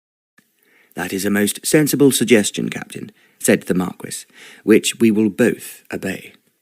He realized as he spoke, and without being told, that the captain was just as anxious to see the Orkneys as he was himself. They had always seemed somewhat mysterious and ethereal islands, and so few people who reached the north of Scotland troubled to go any further. "It will be part of the adventure," the Marquis said to himself. When the captain disappeared to go to the bridge, he stood watching the Neptune move away from Darendell Castle. Just how on earth, he pondered to himself, could he ever have expected or imagined that he would have found himself in such an extraordinary situation? He had merely planned to go on a quiet fishing visit to an old friend of his father's.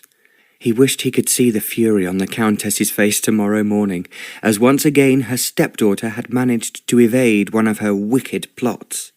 "The woman is nothing short of an evil she-devil," the Marquis muttered to himself. Then he was aware that Celina was standing beside him, and as the Neptune slowly moved out of the bay and into the sea, she gave a deep sigh. "We have done it," she murmured. "We have won, and now stepmamma will not be able to reach me." She spoke very softly, as if speaking to herself. Then she suddenly turned towards the Marquis and slipped her hand into his. Thank you, my lord, from the bottom of my heart. How can I ever thank you for being so magnificent, and for saving me?" "You have saved me as well, Celina, but I think it is something we should wait to talk about tomorrow. Go to bed now, and happy dreams. All your troubles are over." He thought as he looked at her in the moonlight that no one could have looked happier and more excited, and so beautiful. "I am not only going to thank you," she said softly, "but also God, because he heard my prayers." Then, without waiting for his reply, she turned away and disappeared below. The Marquis stayed on deck, thinking that fate, or perhaps the God to whom Celina had prayed, had certainly saved them. It had been very nearly a disaster, so close that it made him almost shudder to think about it. He had to admit that the Countess had thought out her plot very cleverly. There was no doubt in his mind that if he had drunk the nightcap, and if he had not been lucky enough to reach his yacht, everything would have been very different. He would certainly have been trapped into walking down the aisle with Celina on his arm. He looked up at the watery moon and smiled. He was still a free man, and he now vowed to go on fighting for that freedom. "Nothing, and no one," he swore, "will force me to embark on matrimony until I am ready to do so." Chapter 6.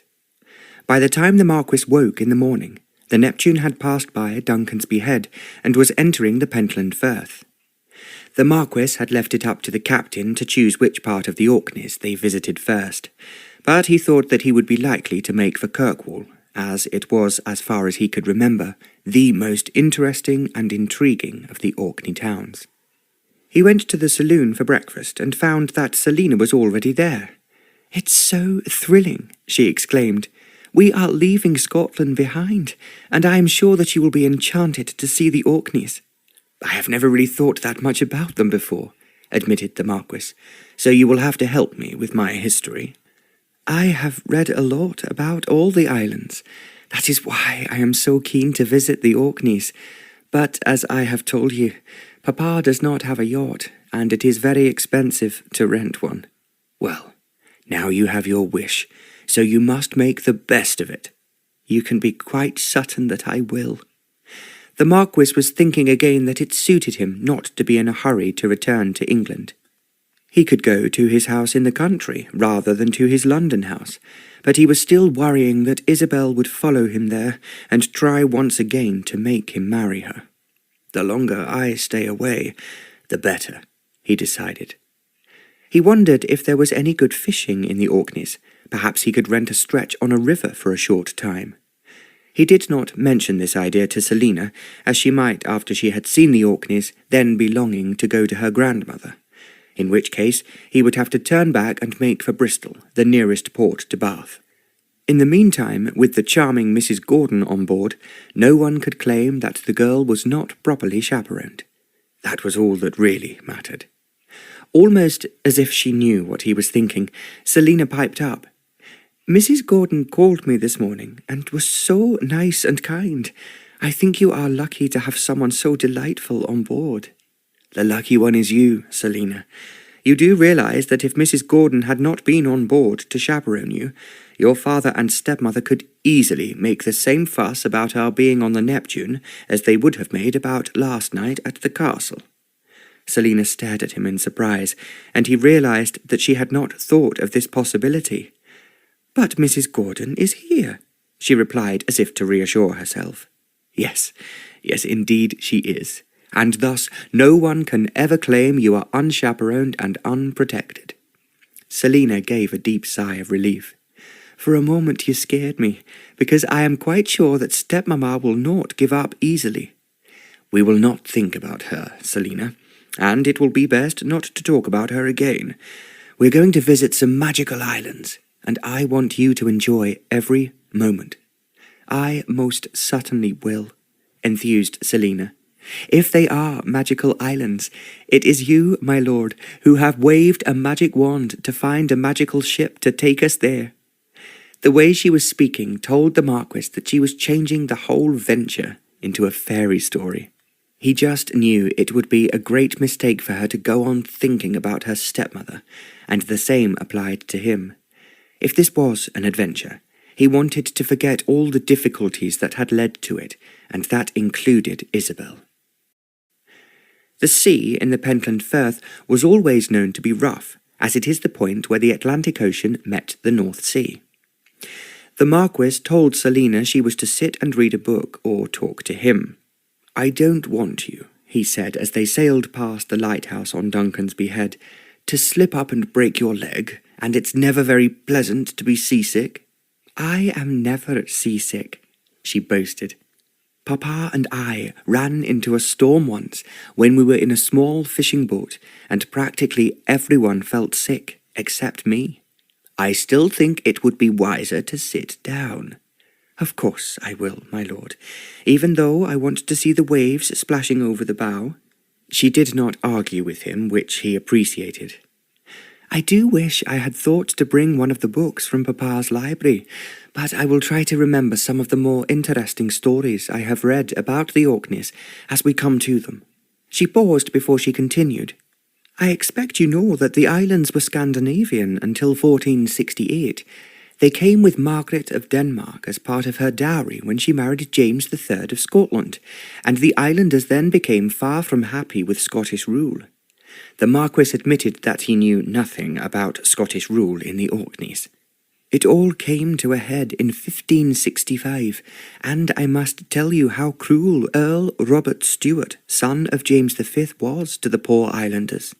The Marquis was not particularly interested to start with, but then Celina went on to describe how, by a trick and without a sanction from the Scottish Parliament, Earl Robert had managed to acquire the islands for himself.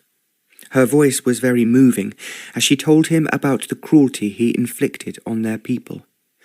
Earl Robert started off, she said, by introducing a coinage of his own minting, and then he raised the rents of the tenants to more than they could pay or endure. Did no one interfere to stop him, Celina? Celina shook her head. I think the truth was the Orkneys were so far away, and no one worried that he gave secret encouragement to pirates who shared their booty with him. It seems extraordinary. Why did the authorities in Edinburgh not help the people? They might have, but the Earl forbade anyone to cross over the Firth without his permission. So no one in Scotland knew that he made the people build his palaces at Kirkwall and at Scalloway on the Shetlands by forced labour. And the penalty in those days for dissent was torture and judicial murder. Now the Marquis was intrigued. He listened attentively while Celina told him how wicked the Earl was and had forced people to work for him without any payment. Finally, the Tsar of Russia heard of this tyrant in the islands and alerted the Earl of Caithness. "And about time," exclaimed the Marquis. "It certainly was. 2 great cannons were wheeled down from Edinburgh and shipped at Leith together with a strong military force. So the people were freed, to a certain extent, but they never wholly regained their freedom and happiness until recently. I am very glad such horrors no longer exist." But, the Marquis reflected, there were still local horrors around, like Celina's stepmother. I refused to think about her, he told himself, but she kept coming back into his thoughts. They spent that night in a small bay on the island of South Ronaldsay, and the next morning they set off, making for Kirkwall. Celina was so delighted by everything she saw. All the small islands and the lighthouses thrilled her. And as they passed places of interest on the shore, the Marquis found that she was as good as any guide. Now that she was no longer frightened, she talked to him with the same eagerness and enjoyment as she did to her father. To the Marquis, this was a new experience. He had never in his life been alone with a lovely woman without her expecting him to flirt with her and to pay her compliments and talk endlessly about herself. Everything Celina had to say was either about the Orkneys or the sport they were both interested in. At times, she was like an excited child. She would jump up from the table at luncheon to run on deck because there was a ship in sight. At other times, especially at nightfall, she would seem to slip into a mysterious world all of her own.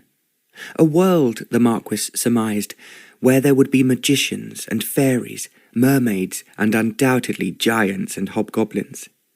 She was surprisingly well read, and he found that he had to polish up his history so that he could argue with her over the many wars between England and France. The English were horribly cruel, Celina asserted positively, and I am very glad that I am a Scot. I believe your mother was English? Half English. My grandmother is English, which is why she lives in Bath, but my grandfather was entirely of Highland blood. She stated this so proudly that the Marquis laughed and teased her. Now you're being a snob. I know the Highlanders think they are superior to the Lowlanders and far superior to the English. Which is what they are, Celina said aggressively. Very well. I am waiting for you to prove it. I hope I will have the opportunity, retorted Celina. Then you will have to admit that I am right. She paused for a moment before she added, I am certainly not forgetting, my lord, that you, an Englishman, have been wonderfully kind to me, and you are exceedingly clever. The Marquis bowed deeply. Thank you, he muttered sarcastically. No, I mean it.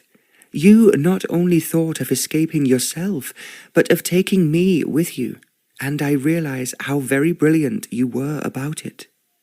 She did not speak in the sort of sentimental, sugar-sweet tone in which the Marquis was so used to receiving compliments. She spoke as if she was admiring him just as a hero, and simply stating the facts about him. That, as he well knew, was something very different from what he was accustomed to. As they steamed further along the east side of the Orkneys, they came to the island of Chapinsay. Further north, there were many more islands which the Marquis thought they might explore later on. He kept saying to himself that there was no hurry, as the longer they spent on this adventure, the easier it would be for him when he returned to England. It was on the next morning that Celina asked if they could go ashore at Chapinsay. "It is an island noted for its flowers," she told the Marquis, "and it would really be delightful if it is as beautiful as it is written up to be." He thought her suggestion was a good idea. As the sun was shining and there was little wind, he asked the captain to find a small quiet bay where it would be easy for them to disembark. The captain was only too willing to oblige, as, just like the Marquis, he always felt the need to explore new places.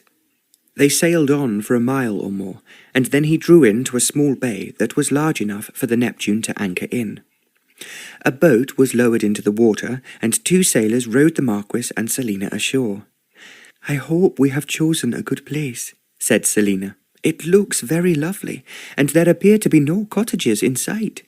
"There are no towns or villages on the map I looked at," replied the Marquis, "and it will do us good to stretch our legs." The sailors beached the boat so that they did not get their feet wet, and they informed the Marquis that one of them would be on duty in the Neptune to receive his signal when he wished to return. "We will not be away for long, but bring a boat to us as soon as I signal." "Aye, aye, my lord." They climbed up a low cliff, and up a rough twisting path that had obviously been used many times before. When they reached the top of the cliff, there was no sign of any human beings. The ground was uncultivated, and to Celina's great delight, it was covered in a mass of wild flowers. "We have chosen the right place," she called out to the Marquis.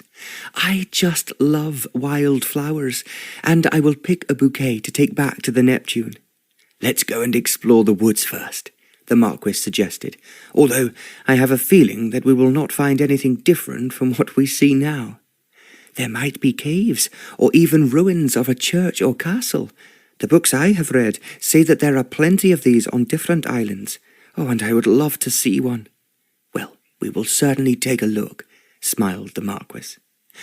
As they walked towards the nearest wood, Celina kept stopping to pick wild orchids and many other flowers she found entrancing. "I am so very glad we anchored here," she enthused. "This is a lovely island. Oh, and I'm certain that some of the islands have been spoiled, not only by the outbuildings of the wicked Earl Robert, but by other earls of the Orkneys, each competing for their place in posterity." The Marquis laughed. "That is so true of men everywhere, not only in the Orkneys. I suppose you say that because you are already at the top. But there must be many people who are envious of you, and who would just love to surpass you." The Marquis laughed again, as he was thinking that she was always saying something unusual and intelligent. Invariably, he found her interesting or amusing, and it suddenly struck him that for the last few days he had not been bored. He had always imagined that if he was shut up with one woman on a ship, he would soon find her conversation monotonous, and he would be utterly bored when they were not making love.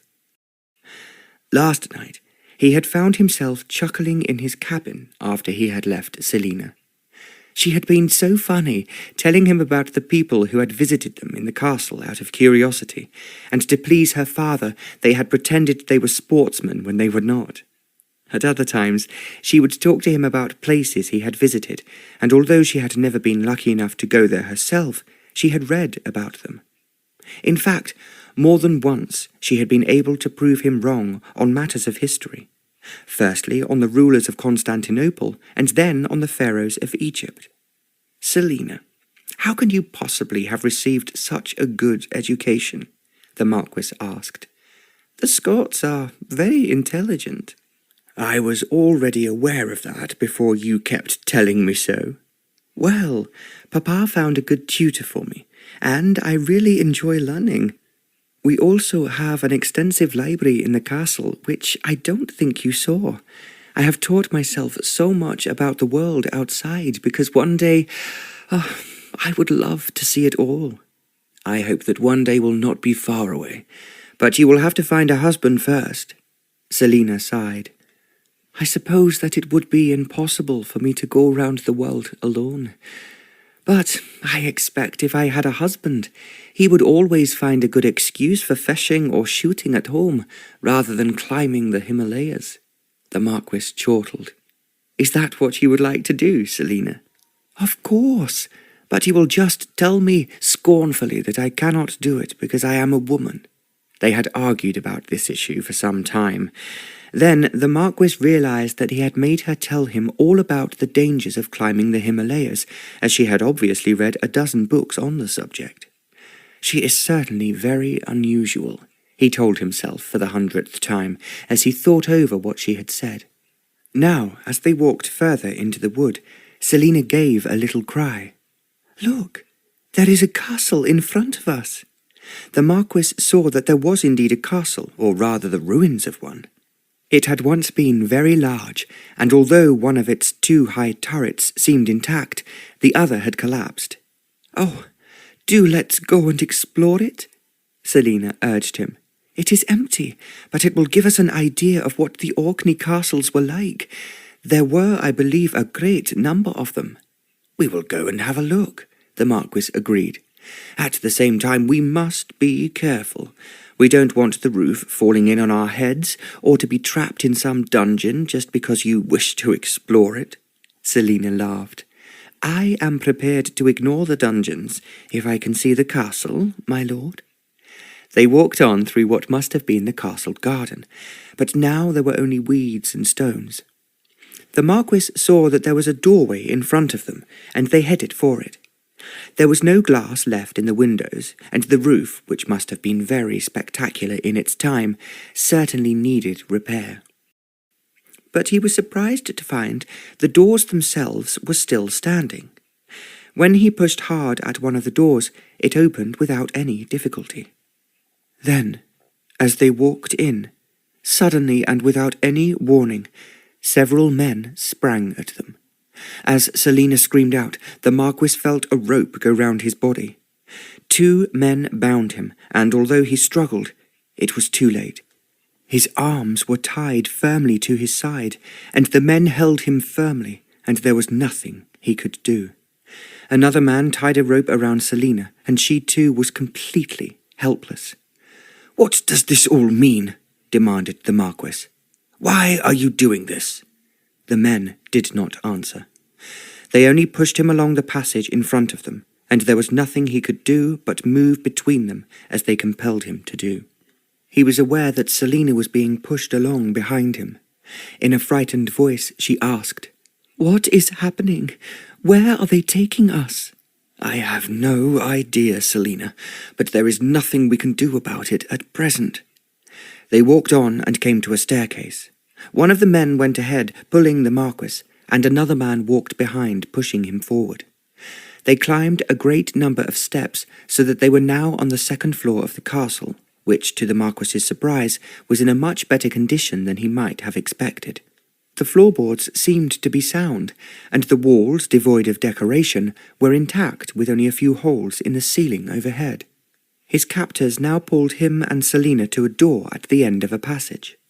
They knocked on the door, and a man's voice called out to enter. To the Marquis's surprise, the room was in an even better condition than the passage outside. In the centre of the room was a table, and seated at it was a middle-aged man with dark hair and reasonably well dressed. The men who had bound the Marquis propelled him forward until he was standing in front of the man seated at the table, and a few seconds later Celina joined them. In an untroubled voice, the Marquis spoke up. "I think that there has been some mistake. I am the Marquis of Kexley, and we were exploring what I believed was an uninhabited island. If we have been trespassing on your property, we can only apologize." The man sitting at the table listened to the Marquis, and then he said, "I thinks you must be an important man when I sees your ship.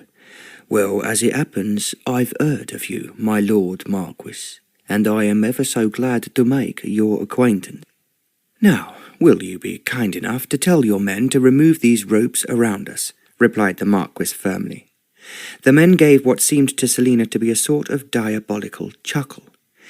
"Now that's a different matter altogether, and that'd be something that us needs to discuss." "How can that possibly be?" "It'll cost you a bit to go free, and seeing just who you are, I'm naturally going to expect you'll find it easy to pay me." "This is such extraordinary behaviour," the Marquis protested, "and I just cannot believe that this castle really belongs to you or the land surrounding it." The man cackled. "I ain't going to argue with you about that, but I'm here, and as far as I knows, no one has a better reason than I have for possessing the castle and the land round it." The Marquis recognized that in his present position it would be a mistake to quarrel with him. "I have already apologized for intruding on your land, and if you want to be paid for any damage I may have done, I will naturally do so." "Now, that be the right way to talk, my lord, and what I wants to hear. I should think, seeing as you are and the size of your ship, that £10,000 will not be too difficult for you to find, and it's what I needs badly at the moment." £10,000? cried the Marquis. "You have to be joking." "It's no joke," their captive responded. "Either you pays up, or you stays until you does." "You cannot expect me to have that sum of money on me or on my yacht," the Marquis said loftily. "Well, I'll take a cheque, and with your name I'll cash it in at Kirkwall. Maybe it'd be wise to take the captain of your ship along with us, to make sure the bank won't fail to recognise who you be." "I am prepared to give you a reasonable amount of money," the Marquis suggested, playing for time, "but £10,000 is far too much, and the bank would most certainly want a great deal of assurance before parting with such a sum." "I'll convince them it ain't no trick, and as they've dealt with me a few times afore, they knows only too well what'll happen if them don't pay up." The Marquis realized that this man had obviously used force to intimidate the bank, and he strongly suspected that he had a great many more followers than the 3 men they had already seen. He guessed that he might be one of the infamous pirates who still operated round the north of Scotland and the Orkneys. The British Navy had attempted to control them for many years, but the Marquis remembered reading that they could sneak in from Norway and Sweden. They were past masters at handling the light, quick sailing boats they frequently used, and they knew every bay and cave where they could hide out. "I think that you must give me time to discuss this with the lady," the Marquis continued, "and, naturally, I am not carrying a cheque-book with me." As if the man facing him had become aware of Celina for the first time, he turned his head to look at her. Then it was obvious that he was surprised. In her struggles with the man when he first put the rope around her, the shady hat she was wearing had fallen off her head. The sun, coming through the window, glinted on the gold of her hair, and although she was clearly terrified, she still looked amazingly beautiful. The Marquis was fully aware of the way she was being scrutinized by the pirate, if that was what the ruffian indeed was. He said quickly, "Because I do not wish my wife to be frightened or bound in the way she is now, I suggest you set us both free. I will go straight to the yacht to get you at least some of the money you request." He noticed, as he referred to Celina as his wife, that she looked at him in surprise and then looked away again. "You send first your cheque-book, and then us'll talk business. You might find it quite comfortable where I be putting you, but it ain't the luxury you're accustomed to, nor can I provide you with any food or drink. Then, sitting up in his chair, he gave orders sharply to the 3 men who had bound them. He spoke now in a different language. The Marquis was uncertain at what was being said, but he thought he recognized the word turret. Without his being able to say anything further, the men pulled Celina and him out of the room. They were dragged up a winding staircase that he had not noticed earlier, and as they began to climb and the stairs twisted, the Marquis realized that they were in a turret. It was the turret that he and Celina had noticed was not as damaged as the others. They climbed up for a long time until their captors were breathing heavily, and even the Marquis was finding it hard work. There was a door ahead, and he felt that they must be at the top of the turret by now. When the men finally pushed him and Celina through it, he could see that they were now in a round room with a low ceiling. They had not quite yet reached the top, and it was then that he remembered that the turret they had seen from the ground rose to a high, tapered point. According to Celina, this was very characteristic of Orkney castles. The room was furnished sparsely, with a table, 2 chairs, and a rickety iron bedstead. The men unwound the ropes they had put around the Marquis and Celina. "How long will we have to stay here?" the Marquis asked them. They did not answer, and he suddenly realized that they did not understand him. The chief pirate had spoken to them in a language that might have been that of Orkney Islanders or some Scandinavian tongue. Without saying anything, the men went out through the door, and the Marquis heard them lock it firmly behind them, and there was a clatter of their footsteps going below. Celina looked round and gave a little cry. "Just how could this have happened to us? Oh, it was all my fault for wanting to explore the castle. But how could either of us have imagined that this could have befallen us?" replied the Marquis gently. He walked over to a small window with bars across it, and he could see the wood they had walked through. "What is going to happen to us?" Celina asked. "I think the man in charge will go to the yacht and ask for my checkbook. It will be difficult for the captain to refuse him, but he may be sensible enough to send 2 sailors with it. And we have to stay here until they return." "I cannot see any way of getting out," the Marquis admitted. "The windows are too small, and as you can see, heavily barred, while the door, it's securely locked." "But you cannot give them so much as £10,000. It's a fortune." "What I really resent, Celina, is being so weak that I could not resist them taking us prisoner." He sat down in the chair and put his fingers up to his forehead.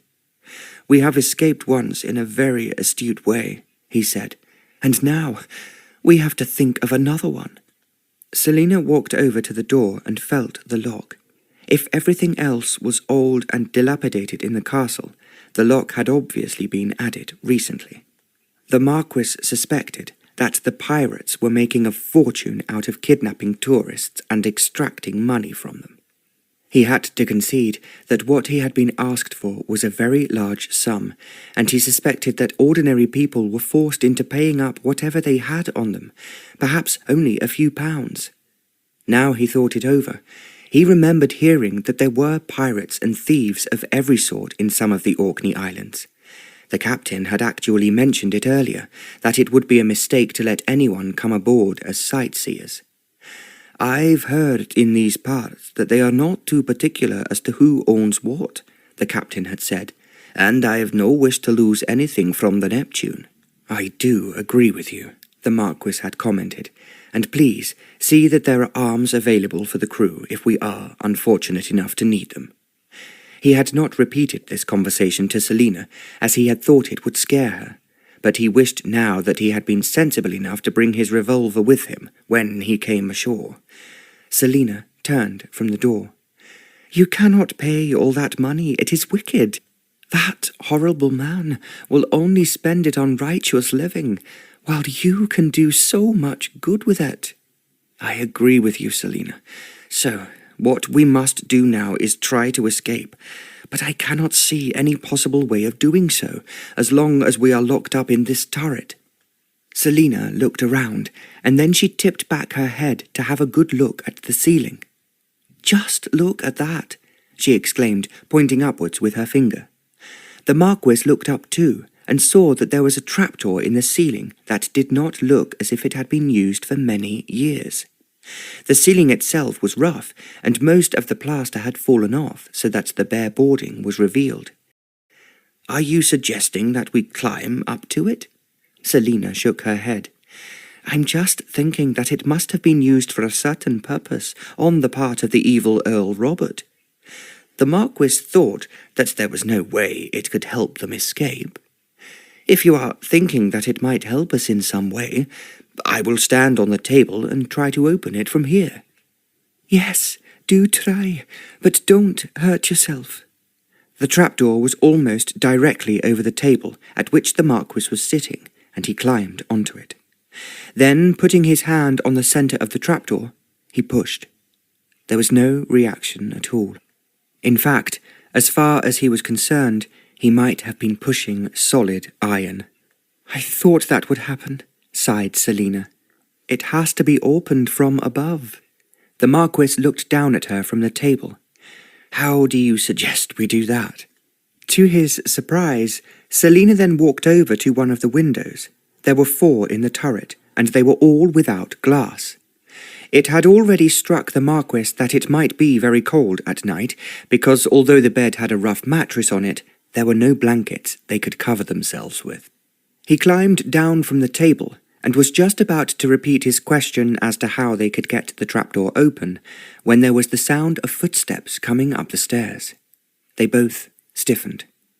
The key turned in the lock, and the door opened. It was the pirate who stood there with his 2 men beside him. He walked to the table and slapped a piece of paper down on it, and a man from behind him set beside it a small bottle of ink and a quill pen. "Now, write," the pirate ordered.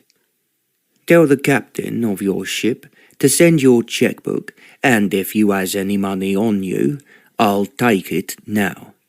"I suppose there is no way that I can give you this cheque after my wife and I have returned to my yacht?" the Marquis asked him hopefully. The pirate laughed inanely. "You must think I'm a ninny to fall for something like that. I weren't born yesterday, and if you was working with me, I would find myself clapped in irons." The Marquis had to admit this sounded reasonable. "Very well," he said. "I'll send for my checkbook, but I very much doubt if the captain will hand it over to your man." "I've thought of that, and I shan't be sending until tomorrow morning. They'll be really worried about you by then, and you'll be worrying about your empty stomach." The way he spoke was most unpleasant, and Celina gave a little cry. The Marquis sat down at the table. "Very well. Have it your way." It was not easy with the quill pen, but he managed to write to Captain Gordon. "Dear Captain, please give this man my checkbook. Kexley." The pirate snatched it from him as soon as it was dry, and with some difficulty he read the message. "There is nothing on it to indicate where I am, and I can only hope the captain will give you what you require. If he don't," the pirate smirked, "you can write him another pleading note. He'll know that he won't get his own pay till you gets back." He put the note into his pocket and walked towards the door. The man with him picked up the pen and ink before he followed, and the door was slammed shut again and locked. They heard footsteps going slowly but noisily down the stairs. The Marquis turned towards Celina. She had stood by the window without moving all the time the pirates had been in the room. Now she ran towards him, and he thought that she was coming to him for protection and comfort. Then, when she reached him, she began to whisper, and he knew this was the reason why she had come so near to him. "I have thought of a way," she murmured. "How we can escape." Chapter 7. The Marquis gazed at Celina in surprise. "How?" he asked, intrigued. She glanced over her shoulder as if she was afraid that someone might be listening. Then, as if she was reassured, she began. "I read in that book about Earl Robert that he cut off the heads of those who opposed him in one of these towers. The Marquis was listening intently because she was speaking so softly. He would say mockingly that he executed them at the top of the castle so they could be nearer to the heaven that they were praying to. Then the towers had the tapering pointed top, just like this one. The Marquis nodded, and she went on. The wicked Earl soon discovered that there was very little room in the top. Only himself and no more than 2 of his followers could watch the execution. So what did he do? The Marquis could not understand how this could help in any way, but he was willing to listen to Celina. The Earl had a trapdoor built like the one you see over your head, and the man to be executed was taken above the executioner and maybe 2 others. Then the Earl and his men would sit below listening to the whole grisly proceedings. The Marquis looked at her in surprise. "How do you know all this?" "I just told you. I read it in a book. But I have just remembered that is why there is a trapdoor in the centre of the turret." The Marquis looked up at it. "But we cannot open it, if indeed you are planning to escape that way." "I am quite certain it is fastened down from above, so I will climb up and release it. Then we can get away by going down the stairs we came up." The Marquis stared at her. "How on earth can you manage it?" Celina gave a little laugh. "I'm going to climb up." "Outside?" exclaimed the Marquis, his shock at her suggestion undisguised. "Of course." "Then I absolutely forbid it, Celina. If you fall, you will kill yourself, or at least be injured for life." "I have climbed up all the towers at home. I had a cousin who stayed with us 2 years ago, and we used to race each other to see who could reach the top of the tower first." "I still say it is far too dangerous. In any case, I doubt if you could even climb out of the window." He looked at the windows and noted again that they were all covered with 2 solid vertical iron bars. Then Celina pointed with her finger, and he saw that the one furthest away from them had only 1 bar over it. The other one must have been knocked off at some time or another. The Marquis walked towards it. "The only one who will climb onto the roof of this turret will be me." Celina laughed. "You are far too big, my lord, to get through that window." The Marquis could see that this was true. "Then we will just have to stay here," he persisted. "That would be an extremely silly thing to do, if it is at all possible for us to escape." "It may cost me money, but I imagine that the pirate will keep his word and let us out when he has £10,000 in his grubby hands." "You cannot be at all certain," whispered Celina. "Most of the pirates in Earl Robert's day killed their victims so that they could not give evidence against them." The Marquis drew in his breath as he began to think that the situation was even worse than it had appeared to be at first. Without saying anything more, he moved closer to the window and looked outside, and then he glanced up. He had been about to say to Celina that even if she should reach the top of the tower, she might not be able to climb inside. Now he saw that there were several large holes on the slanting roof of the tower, and he remembered that the similar pointed tower at the other end of the castle had collapsed altogether. Celina was close behind him. "We must wait until it is nearly dark. Then I will not be seen. Then I will try to open the trapdoor and you can join me." "I am sure it is far too dangerous." At the same time, he was weakening. It was not a long climb, and he realized that it was the one and only way they could escape from the pirates. Celina pulled on his arm. "Come away, my lord, just in case anyone sees us looking out and guesses what we are planning to do. I have not agreed to your wild scheme yet, Celina, and it scares me to even think of you taking such a risk. I do promise you, I am a very good climber. That is why I want to visit the Himalayas. If you fall trying to climb this tower, there will be no question of you going anywhere. I know that, but I am not afraid, not half as afraid as I was of you." The Marquis smiled at her. "Well, I am so glad that you realize I am not such a monster as that pirate. He is a horrible man, and I am quite certain that if you give him the money he has demanded, he will ask for more, or just kill us so that he can go on extorting money from other people." They sat in silence for a little while. The Marquis, despite himself, could not but think that if they really could escape, it would be very stupid to sit meekly where they were until tomorrow. As if Celina knew instinctively he was changing his mind, she added, "We will be very hungry and thirsty if we stay here until breakfast. What is the time now?" The Marquis looked at his watch. "Almost 6 o'clock. Then it will be getting dark about 8 o'clock, and the pirates should be eating at that time. I still think it is much too dangerous, Celina, and if it was at all possible, I would do it myself. I don't want to seem conceited, my lord, but I am certain that I am a better climber than you are. If you have climbed, as I expect you have, it has been in the orthodox way with guides and ropes, and then you are not likely to put a foot wrong. I, on the other hand, have learned to climb by sheer common sense, and because I wanted to prove that I was better than my cousin, which, of course, I was."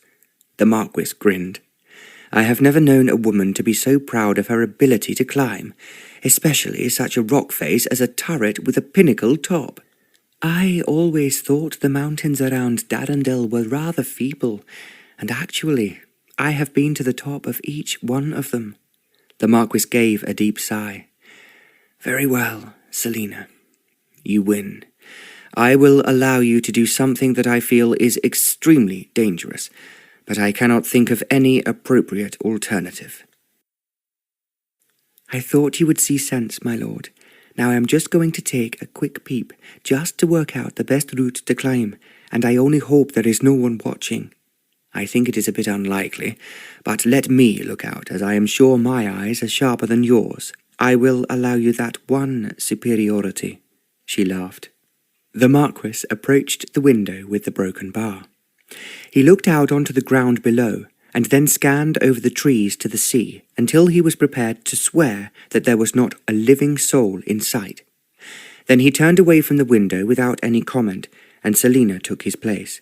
She did not waste her time glancing down from the window, but looked up, and the Marquis knew that she was working out where she should place her feet and what she could cling on to for support.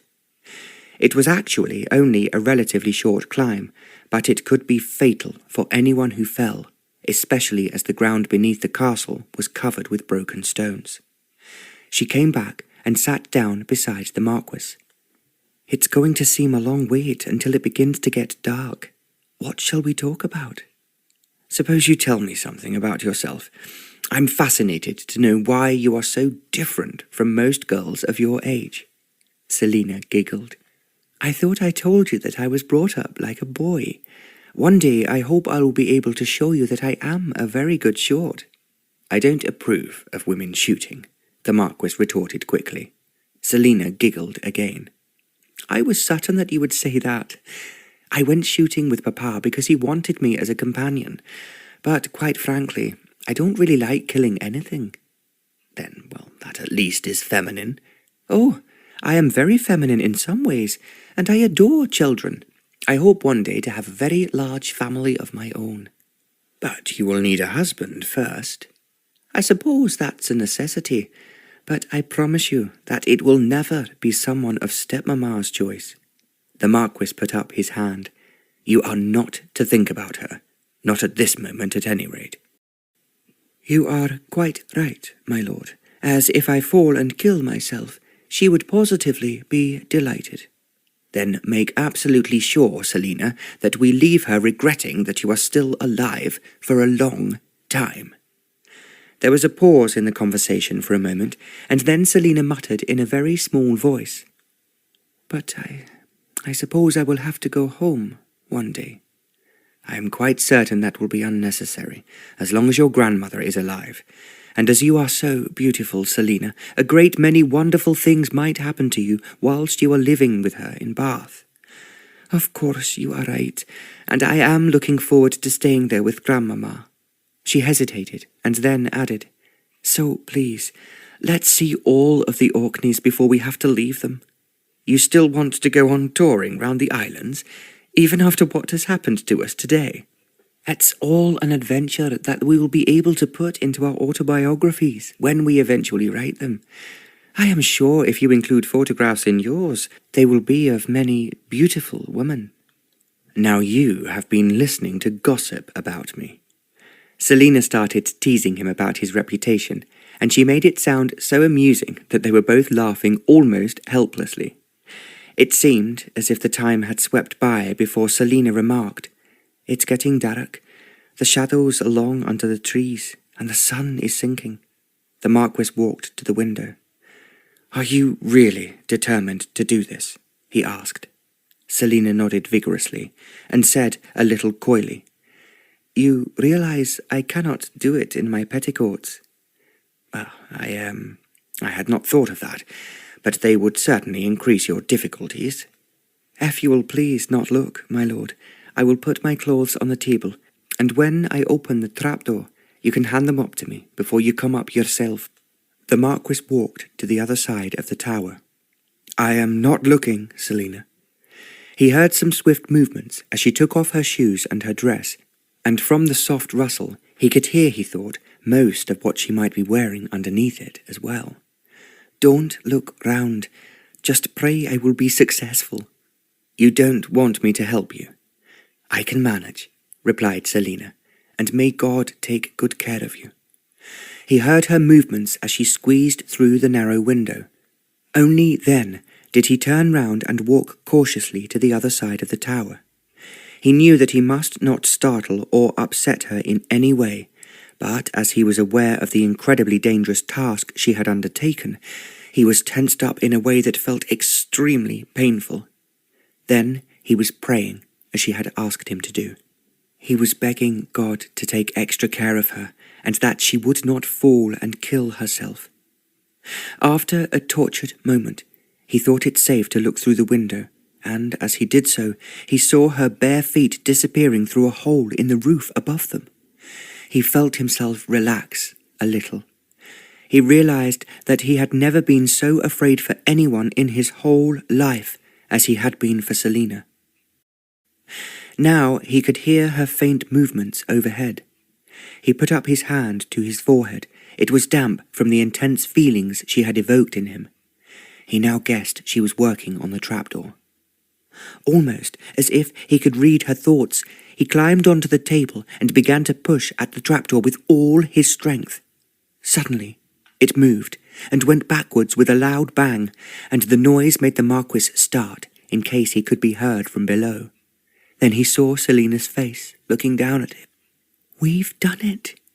We've done it!" she whispered. The Marquis bent down to pick up her clothes and handed them to her, as he became aware that she must have been wearing very little when she climbed up on the roof. "Give me a few minutes," she murmured. He smiled, wondering how many other women of his acquaintance would be so modest. But he recognized that as Celina was so young and innocent, he must be very careful not to shock her in any way. He pulled one of the chairs onto the table, as when she was ready, it would make it easier for him to join her. She did not take too long in dressing. "You can come up now, my lord," she called out. He stood on the chair, and then with no difficulty at all, he pulled himself through the opening. The top of the tower was just as he expected, much smaller than the room below. The roof was shattered, so there would have been no difficulty for Celina in entering it once she had reached the top of the turret. As he stepped onto the floor, Celina was standing looking at him. Without thinking what he was doing, and because he had been so desperately anxious about her, he pulled her into his arms. His lips came down on hers. For a moment she seemed to stiffen a little. Then the kiss, he had meant to be so gentle, became very much more demanding. For what seemed like a long time, they were joined together. The Marquis was aware that it was not merely a kiss of relief and congratulations, but it was something very different. As he set Celina free, she slipped her hand into his and drew him towards the door. It struck the Marquis for the first time that perhaps the door might be locked, in which case all they had done would have been useless. To his relief, it was not locked, and they both walked cautiously through it into the passage. The stairs were in darkness, and, still holding Celina by the hand, the Marquis started to inch down them very, very slowly. It was essential, he knew, that they should not make any noise. In addition, he was banking on Celina's suggestion that the pirates would be eating at this time of the night. It seemed to him a long way down to the last step. They paused for some minutes before they reached the ground, and both the Marquis and Celina listened intently. Then suddenly they heard a man's laugh, but it was some distance away, and next another man spoke, although they could not hear what he was saying. It was quite obvious that the pirates were together in a room in the castle, but it was actually a little distance from the turret. The Marquis remembered the door where they had entered the castle. Taking hold of Celina's hand, he walked very quietly towards it and opened it gently.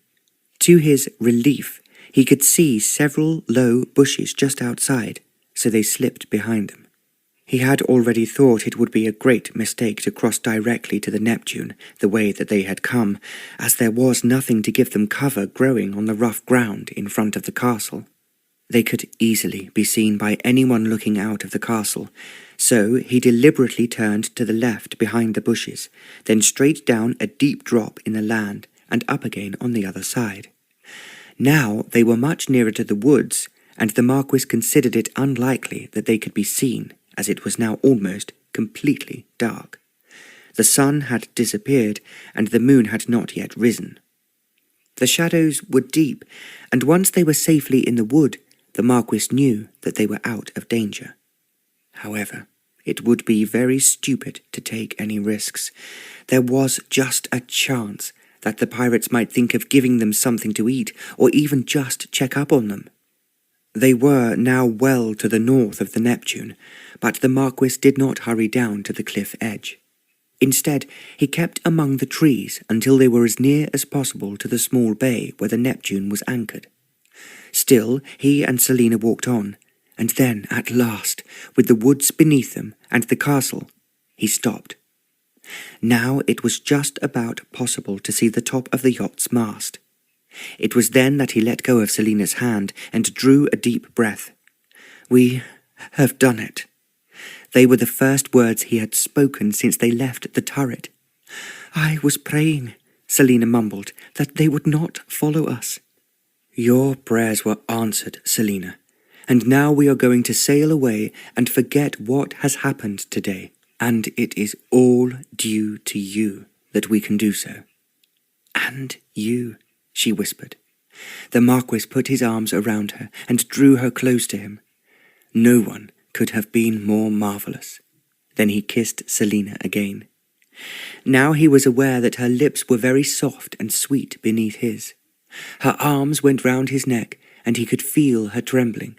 He went on kissing her, at first gently, then more fervently. He became acutely conscious as he did so that his whole body was filled with a rapture he had never known before. It was not just the fierce fire he had so often felt for other women. It was something more perfect and ethereal and in a way almost sacred. He could not explain it to himself. He only knew that the feeling Celina had aroused in him was something different, something inexplicably wonderful. Only when they were both breathless did he release her. Taking Celina's hand, he walked to the edge of the cliff, and, as he had expected, the boat was on the beach, and with it were two sailors. Followed by Celina, he walked very carefully down the cliff path. The sailors leapt out of their boat and were standing waiting for them when they reached it. "We was wondering what happened to you, my lord," one of them piped up. "The captain were thinking of sending some of us over there to see if your lordship was in any trouble," intoned another. "We have, indeed been in a great deal of trouble," replied the Marquis, "but you will hear all about it later. All her ladyship and I want now is to go back on board as fast as we possibly can." He lifted Celina into the boat, and as they sat side by side, the sailors rowed them out to the Neptune. When they climbed aboard, the captain was there waiting for them. "Whatever happened to your lordship?" he asked. "I was very worried as you had been away for so long." "I was pretty worried myself, Captain, but we will tell you all about it later. All you must do now is move away immediately and quietly. There are pirates on shore, but I am not sure how many there are, or what danger they can still be to us." The captain did not waste any more time, and he hurried away to the bridge. Celina ran below as the Marquis stopped to give the steward instructions to have dinner ready as quickly as the chef could manage. Then he went down to his own cabin where Gilbert was waiting. "Your lordship's given us all a bit of a turn here," he cried. "We was wondering what had happened." As the Marquis changed into his evening clothes, he told Gilbert what they had been through. "Well, all I can say, my lord, is her ladyship should receive a medal for what she's done. Them pirates can be nasty, I hears, if they don't get what they want. That is just what I was afraid of, Gilbert." The Neptune was well under way by the time the Marquis had changed. He went on to the bridge to have a few words with Captain Gordon, and then he joined Celina in the saloon. She was looking, he thought, very lovely, in a pretty dark blue evening gown. When their eyes met, it was impossible for him to look away. For a moment, there was nothing to say. It was the head steward who broke the spell. "Dinner is ready, my lord. I hope you enjoy it." He and Celina sat down, and the stewards hurried in with the first course. There was champagne, which the Marquis said they not only needed, but richly deserved. They were both hungry, and still feeling the effects of shock from all that they had been through. Therefore they hardly spoke during the meal. Only when the stewards had gone, and the Marquis had insisted on their both drinking a liqueur, did he say, "Now, my darling, we can talk about ourselves." Celina's blue eyes widened, and she blushed deeply at his endearment. In a very soft voice, she murmured, "We are safe, and that is all that matters." "There is no one to thank except you, and I find it difficult to put what I feel into words." She knew from the way he spoke he was thinking once again of kissing her. Again she blushed, and it made her look even more exquisite than before. Then the Marquis said very quietly, "How soon, my precious one, will you marry me?" Celina stared at him in astonishment. It had never occurred to her that he would say such a thing. The Marquis waited. "But," Celina now hesitated, "you have no wish to marry anyone?" "I have no wish to marry anyone but you. I knew when I was praying you would not fall to the ground, that if you did so, I would lose something so precious and so perfect, and that it was someone I could never find again." Celina drew in her breath. "I love you," she sighed, "but I cannot marry you." The Marquis stared almost as if someone had struck him an unexpected blow. He had been pursued by so many women, and had been forced to run away from Isobel to escape being forced into marrying her. It had never occurred to him that anyone he asked to marry him would refuse. I don't understand, Celina. I thought when I kissed you, you would realize, as I did, that you love me as much as I love you. I do love you, but so much I cannot marry you." "Why? Why?" the Marquis demanded. She looked down a little shyly, and as he waited, she suddenly looked up again. He could see love in her eyes. "You do love me," he cried out, distraught. "Then why, my darling, will you not marry me?" There was silence, as if she was choosing her words carefully. "Because I love you too much.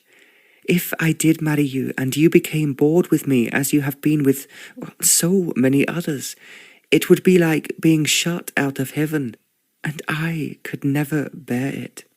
The Marquis smiled and put his hand over hers. "I know just what you are saying, and I do understand, but what I feel for you, my precious one, is entirely different from anything I have ever felt before. I swear to you, on the Bible, that is the truth." Celina did not reply, and he continued, "I know exactly what I really want. It is to live in the country with you, and hopefully one day with our children. We will devote ourselves to my estate and concentrate on our horses and all the other sports we both enjoy. Together we will be as happy as I have been these last few days." Still, Celina did not say anything, but he sensed that she was listening, and he carried on. "I have never been with a woman before who made me so absorbed by 1,000 different interests, which I have never connected with women, only with men." He smiled as he added, "We will climb the Himalayas together, my darling, not only physically, but metaphorically as well, because we both understand our respective urges to reach the top." "And you really think that I will be enough to keep you happy?" Celina asked him in a small voice. "I will be very miserable and unhappy without you, Celina." "But you may think that I have trapped you." "I am trapped, but not by you, my adorable one." Celina looked at him, not quite understanding, and he said quietly, "By love. A love so totally perfect, so glorious, so divine, it can only have come from heaven." Celina gave a little cry. "How can you possibly say anything so wonderful? It is something I thought I would never hear you say." "I love you. I love you. I love you, Celina.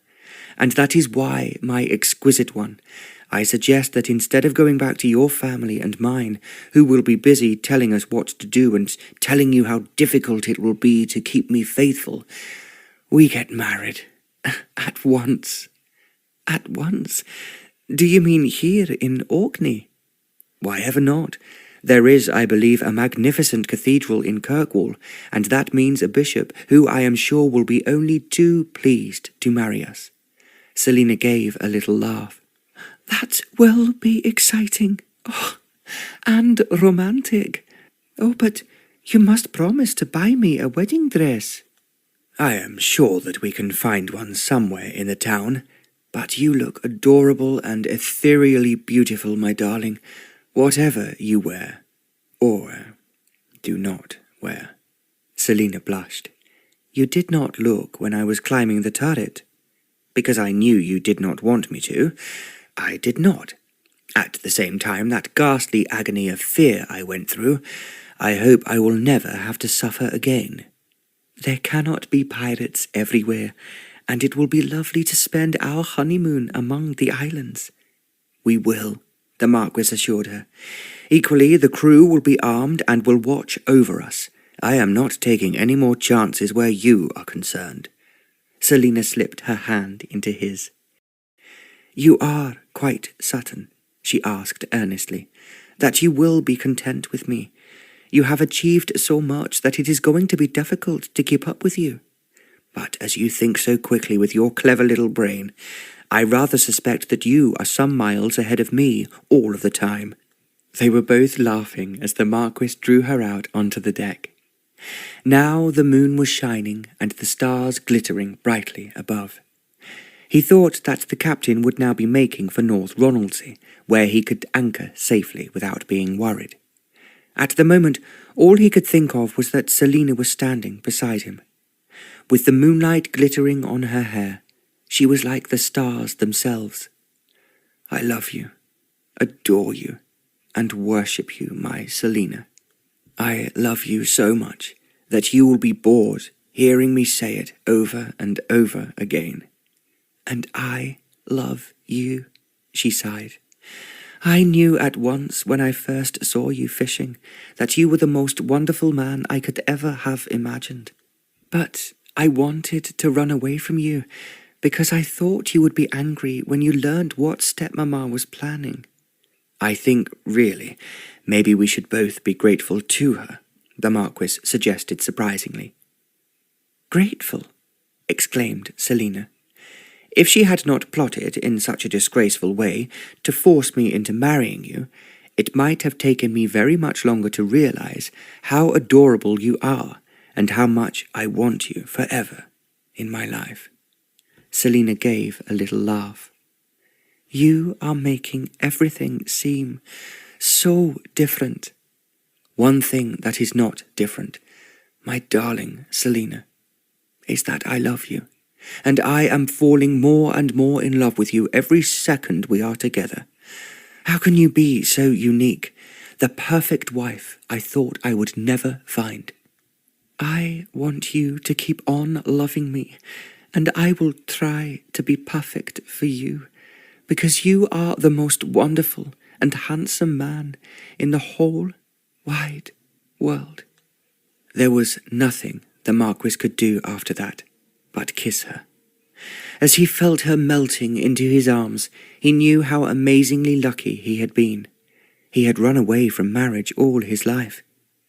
Only because at the back of his mind he desperately wished for the ideal woman he had never found until now. He knew that as Celina was so young and innocent, he must be very gentle with her. At the same time, he knew that her love for him was so perfect and so spiritual that it would keep them bound together for as long as they lived and beyond. He kissed her passionately and fervently and went on kissing her. He knew that they had found the heaven that God has created only for lovers who truly love each other. A very special heaven, where there was never any question of losing each other, only growing closer and closer, until they were not two people, but one, in this life and for all eternity.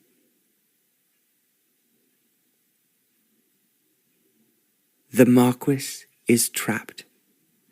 Written by Barbara Cartland.